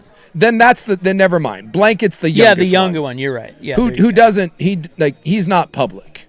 The other 2 are out there a bunch doing stuff, but the little one, Blanket, I don't know I've what seen him with Paris before. Oh, okay. Yeah, Paris is she's the most famous one. She's always out there like, and she like gears down and stuff. This says Michael Jackson's youngest son, B.G. Jackson. Yeah. Okay, Bigi? B-I-G-I. Okay. Biggie? Biggie? I don't know. Yeah. Eyes always blanket. He was the one that got dangled over the balcony, and you're like, He lives a very private life, primarily based in Calabasas, California. He resides in his own gated $2.62 million estate, which he purchased shortly after turning 18. He's now 24. He stays out of the public spotlight, occasionally steps out for family-related events. Yeah. His primary focus has shifted to filmmaking and environmental advocacy. Yeah. Good for him. I mean, that's... Yeah. You want to talk about... I mean, look, I know those kids financially are taken care of forever, but that can't be a normal childhood. I mean, that's got to be a rough... That's got to be a rough go. But speaking... I mean, Michael probably had the roughest childhood of anyone. You ever heard the stories about, like, Joe Jackson and the stuff that he did? I mean, it's like Demon's List type stuff. That dude is awful. So, you tell me, is Netflix in decline? Because in mid-April, Netflix had its worst 2 weeks of streaming since Nielsen started measuring. Really? Yes. Really. I am not lying to you, Jason. Talk to me. I would never. What was going on? Well, what do you mean what was going on? It has crappy programming. Does it? Yes. Let me give you the global top 10 right now on Netflix. Now, this was April. I'll tell you about that in a second. Okay. Here's the top 10 right now on Netflix. And I don't know about you. I'm a big top 10er. I go, if I'm looking for a show, I go straight to the top 10. Okay. And I look around. I will say that when you're on Netflix, if you're not going there for a specific thing, I do not search for anything. I am with you. I go to the top 10. What people are watching. Yes. And maybe something appeals to you. It's just easier. Yeah. Okay, number 1 is the Kevin Hart roast. Yeah, I watched that. Number that 2 thing got dark, by the way. Number 2 is Worst Ex Ever, season 2. No, that thing is. I've seen it. That's terrible. Number 3 is Nemesis. Don't know what that is. Number 4 is Legends. Number 5 is Man on Fire, the show. I don't know what any of these things are. Devil May Cry 6, WWE Raw, Should I Marry a Murderer, Perfect Match, and Danny Go. All of those shows suck. I'm not going to lie. That's the top 10 right now on Netflix. That's a rough beat. So this says that the week of April 13th, its highest rated programming was reruns of Grey's Anatomy. Hey, I think my daughter watches those. Bro. Isn't Netflix like... Netflix is struggling. Always cranking out crap? Well, I think they've had periods where they have, but they're not right now. Huh. I'm all about HBO Max right now. There's some good stuff on HBO Max. HBO Max is really good. And I've come around to Apple TV as well. Yeah. Apple TV has some good stuff. It's very good. But HBO had... I was in the throes of it because the HBO had Pitt and the Game of Thrones spinoff that I really liked, The Knight of the Seven Realms, and I love Rooster. And that DTF St. Louis. You're right, HBO. I find myself, because on mine with my streaming box, I don't go to HBO. I just look up the show. But I will say that HBO has been knocking it out of the park lately. So this says one other interesting factoid from the Nielsen data. Netflix didn't have a single original series in the top 10 for the week of April 13th to April 19th. Its highest ranked title was Grey's Anatomy at number 8. Those are older episodes of the show, which are also available on Hulu. This is the worst showing for Netflix since Nielsen started doing its weekly ratings. Netflix's previous worst showing the week before that, the week of April 13th, was also just the 5th time Netflix didn't land an original series in the overall top 10, and the first time in almost nearly a year. It didn't help that Beef lost a lot of viewers in its second season. I'm not going to lie. We watched Beef. Yeah. The second, it was... It's not as good as the first, I can tell you that. No, it was... We finished it because, I mean, like we were like, well, we're this far through. I thought Beef was pretty weak. Do you know what the top Netflix show of all time is? Oh, it's probably a Squid Game? No, it was Wednesday. Oh. And never watched it. I would tell you, we really liked Wednesday the first season. The second season was terrible. We didn't finish it. So it's Wednesday, Adolescence, which was the limited series about the kid murderer. I watched that. Stranger Things, Dahmer. Yeah, that was the movie. It wasn't a movie. It was what do you call it? Limited series. Bridgerton, Queen's Gambit. Okay. Bridgerton again, and then His and Hers. Boy, there's not as many big shows as I would have thought. That's Netflix, right? That's Netflix. Yes, it's not that good. No. Not that good. Huh. Whereas I bet you if we looked up the best HBO shows ever, I'll bet you that it would slaughter it. Like, that's interesting. Because I kind of default to Netflix being the streaming giant, you know? Well, yeah, if you go HBO, you have The Sopranos. Yep. You have Game of Thrones. Yep. You have Succession. You have The Wire. Mm-hmm. I mean, dude, that right there. Barry. Isn't up. Yeah, what? Barry. Barry. Yeah, Barry was very great. good. Curb. Yeah, Oh, Curb. Didn't even think about that. God. Band of Brothers, if you want to go limited engagement, was HBO, which was incredible. Dude, did we just figure out that HBO is kicking the nuts off of Netflix? Veep was on there as well. Righteous Gemstones. Oh, God. Eastbound and Down. Dude, it's not even close. Why do we just constantly... Because Boardwalk Empire. Netflix was the first? I don't know. That's it. Netflix was the first one. That's why we kind of default to it. Ooh, True Detective was on there. Yeah. Well, the first season was excellent. And then after that, like... Deadwood was another one. Yeah. Dude, that's not even close. Like if you're going the best, it's HBO by a mile. Apple TV has Lasso. Yeah. I really liked Friends and Neighbors is good. Season 2 is out. Yeah. That's kind of losing me though. Is it? Loved the first season. The second one is like, My favorite show, well, wasn't Severance Apple TV too? Severance was really good. My favorite show, I'd say, over the last handful of years was Shrinking. I absolutely adored Shrinking, and it came to an end. I was legitimately sad. That actually kind of almost had That's where Harrison Ford is and Jason Segel. Yeah, they're psychiatrists. Therapists or psychiatrists? Psychiatrists. Yeah, they're doctors. Yeah, it's funny. It's funny and it's sweet and it's one of those good show. It's a really like you will walk away a couple times crying, walk away a couple times smiling. It's just really good. I thought Rooster had that same sort of feel to it. Yeah. Have you finished Rooster? Not finished yet. I'm on 6 or 7. Big fan. Yeah. It has a similar vibe where it just it's a good story, it's good writing, and you will it's nice when you leave a show every now and then feeling better because there's a lot of, a lot of darkness out there. And sometimes you just want something that feels pretty good. All right. Get your stuff together, Netflix. We're watching you. Well, don't they keep raising their prices too? You got the NFL, dude. I hate to say this. I don't even know. Well, mine comes free with my phone. We pay for it, but I don't know. Should I go check? Do I want to know? I think they raised their prices again. Well, what are they? $15? I don't know. We again, mine's free, but we have the ad one. We don't have the ad free that comes free. They don't give me the ad-free version with my phone. But if you're a T-Mobile customer, you get a free Netflix account. And they're doing sports. Remember they had that MMA event with Rousey. They do all that Jake Paul crap. That was Jake Paul getting his jaw broken. Standard with ads, $8.99 a month. Oh, Standard $19.99 a month. It's up to $20 a month. Yeah, no ads. No ads. Whoa. If you want premium, it's $27. What do you get with premium? You can add up to 2 extra members. Probably free unlimited downloads. Yeah, stuff like that. Yeah.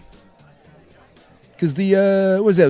In WWE, I think, is on there. So they're going. Yeah. Netflix is going big into the live sports thing. Yeah, they're kind of going live stuff. Because the NFL, like I said, is going there. Like that's what they're kind of transitioning to. And maybe that's what they're doing is maybe they're spending their money on live stuff and kind of the scripted dramas and comedies aren't as important.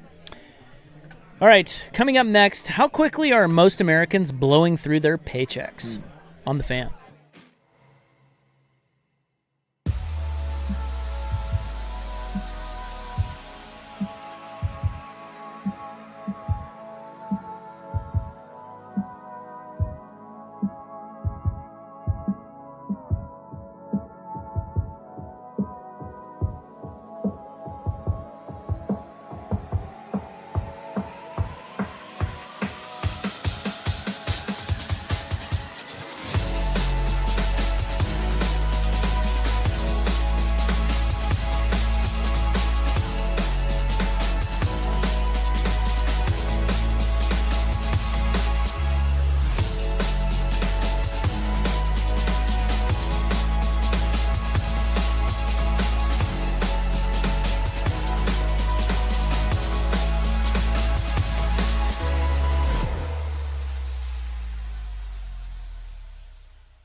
finally, tonight on the Fan.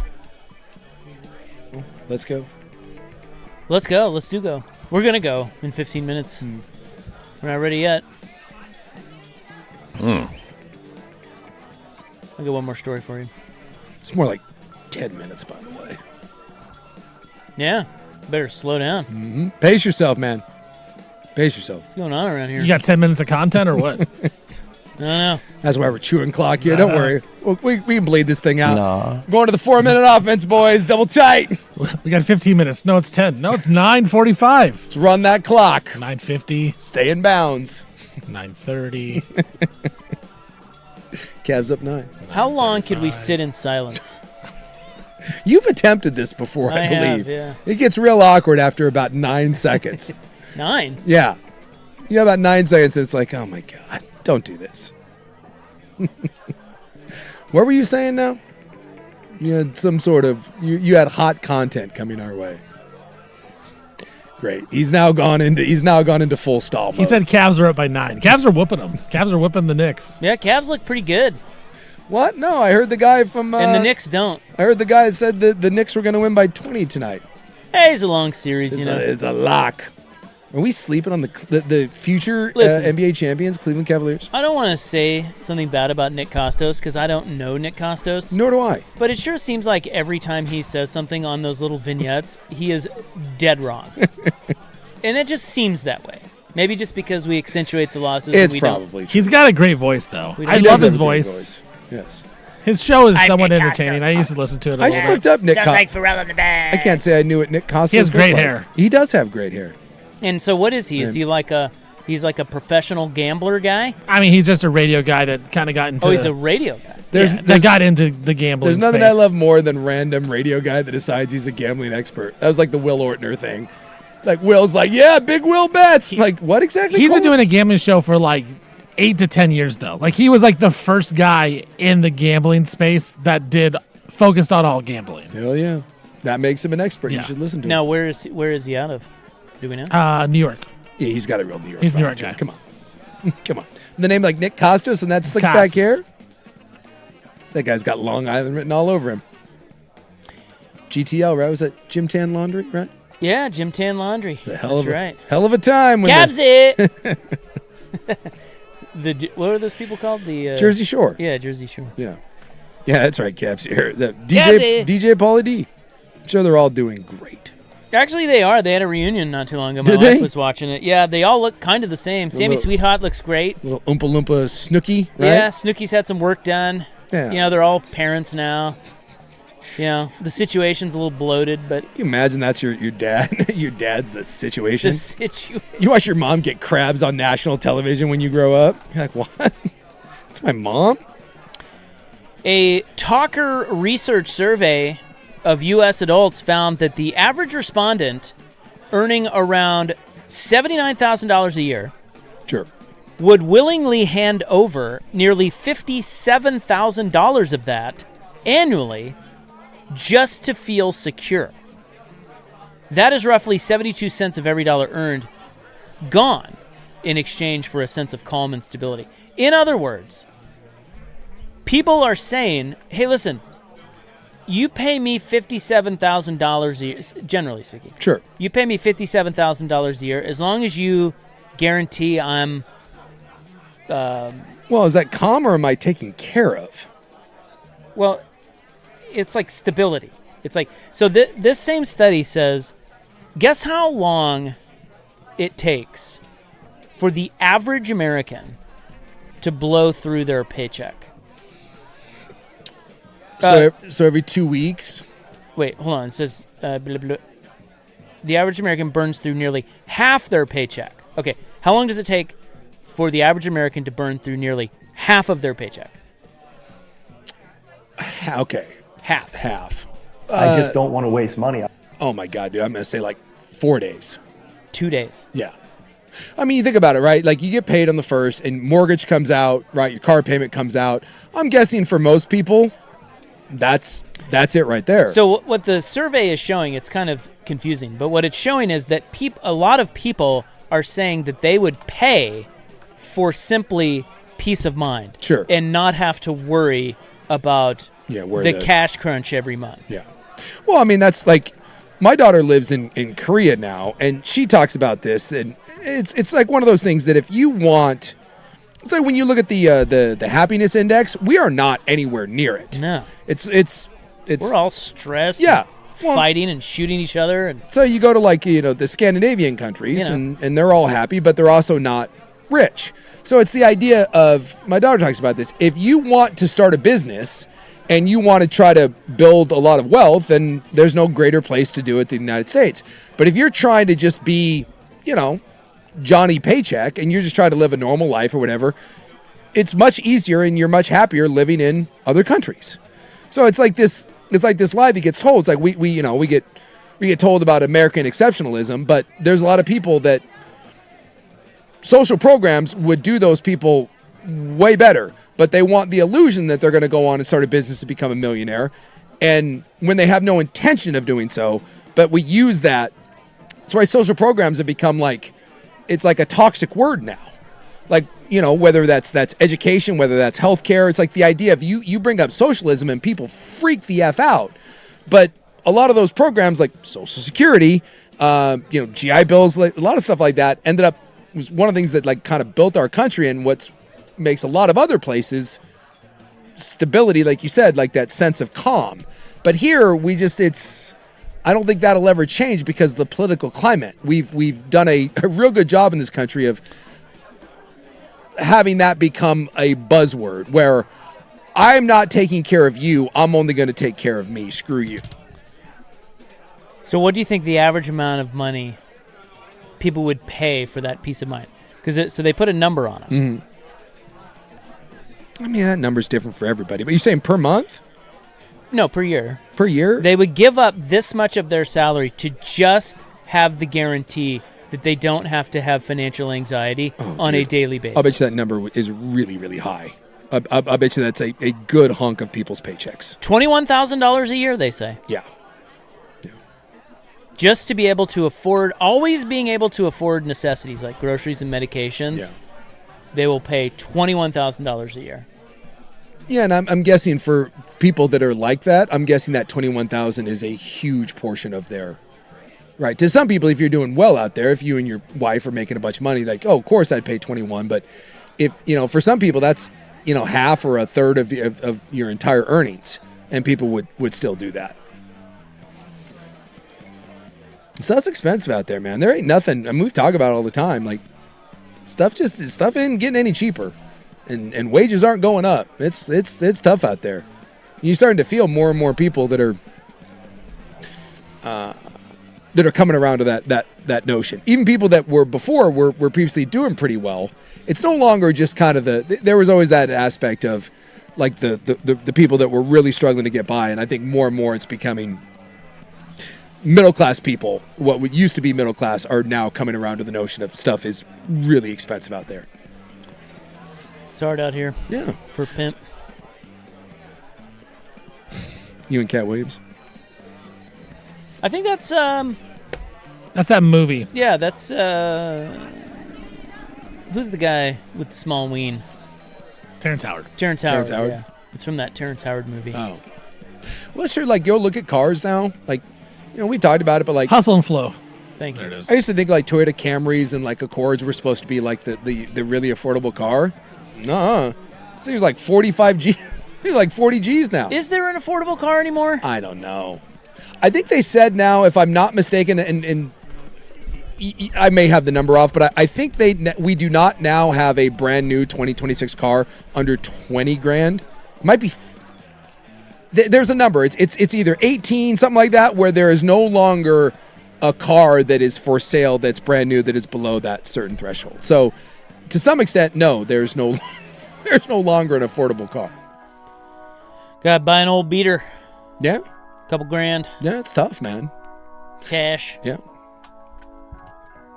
Eating out. I mean, fast food is taking a dump now. They're shutting down a lot because fast food is no longer affordable. You spend half your paycheck in 2 days and you spend the other half on a car. So yeah. There you go. Yeah. And I'm broke. The average car payment now from the United States, it's something like $700 a month. Jeez. It's a lot. It's crazy. Yeah. apartments and stuff. I mean, it's rough out there, man. Hard out here for a pimp. It is. When you're trying to get that money for the rent. Steven knows. Not when I got fire bets going on. 3-6 Mafia. $20 up right now, baby. I'm a fifth of the way to that fire sweatshirt. Let's go Fever. Hey, you guys have a great night, okay? See what I can do. Oh, no, I may have to watch the Eastern Conference Finals, but I don't want to. It's not very good, I'm telling you. Cleveland's kind of kicking their ass. Maybe I just roll into this and keep this boycott of the East, keep it going. But, the fourth quarter, things can get a little wild. Yeah, the Mets lost to Lovelady.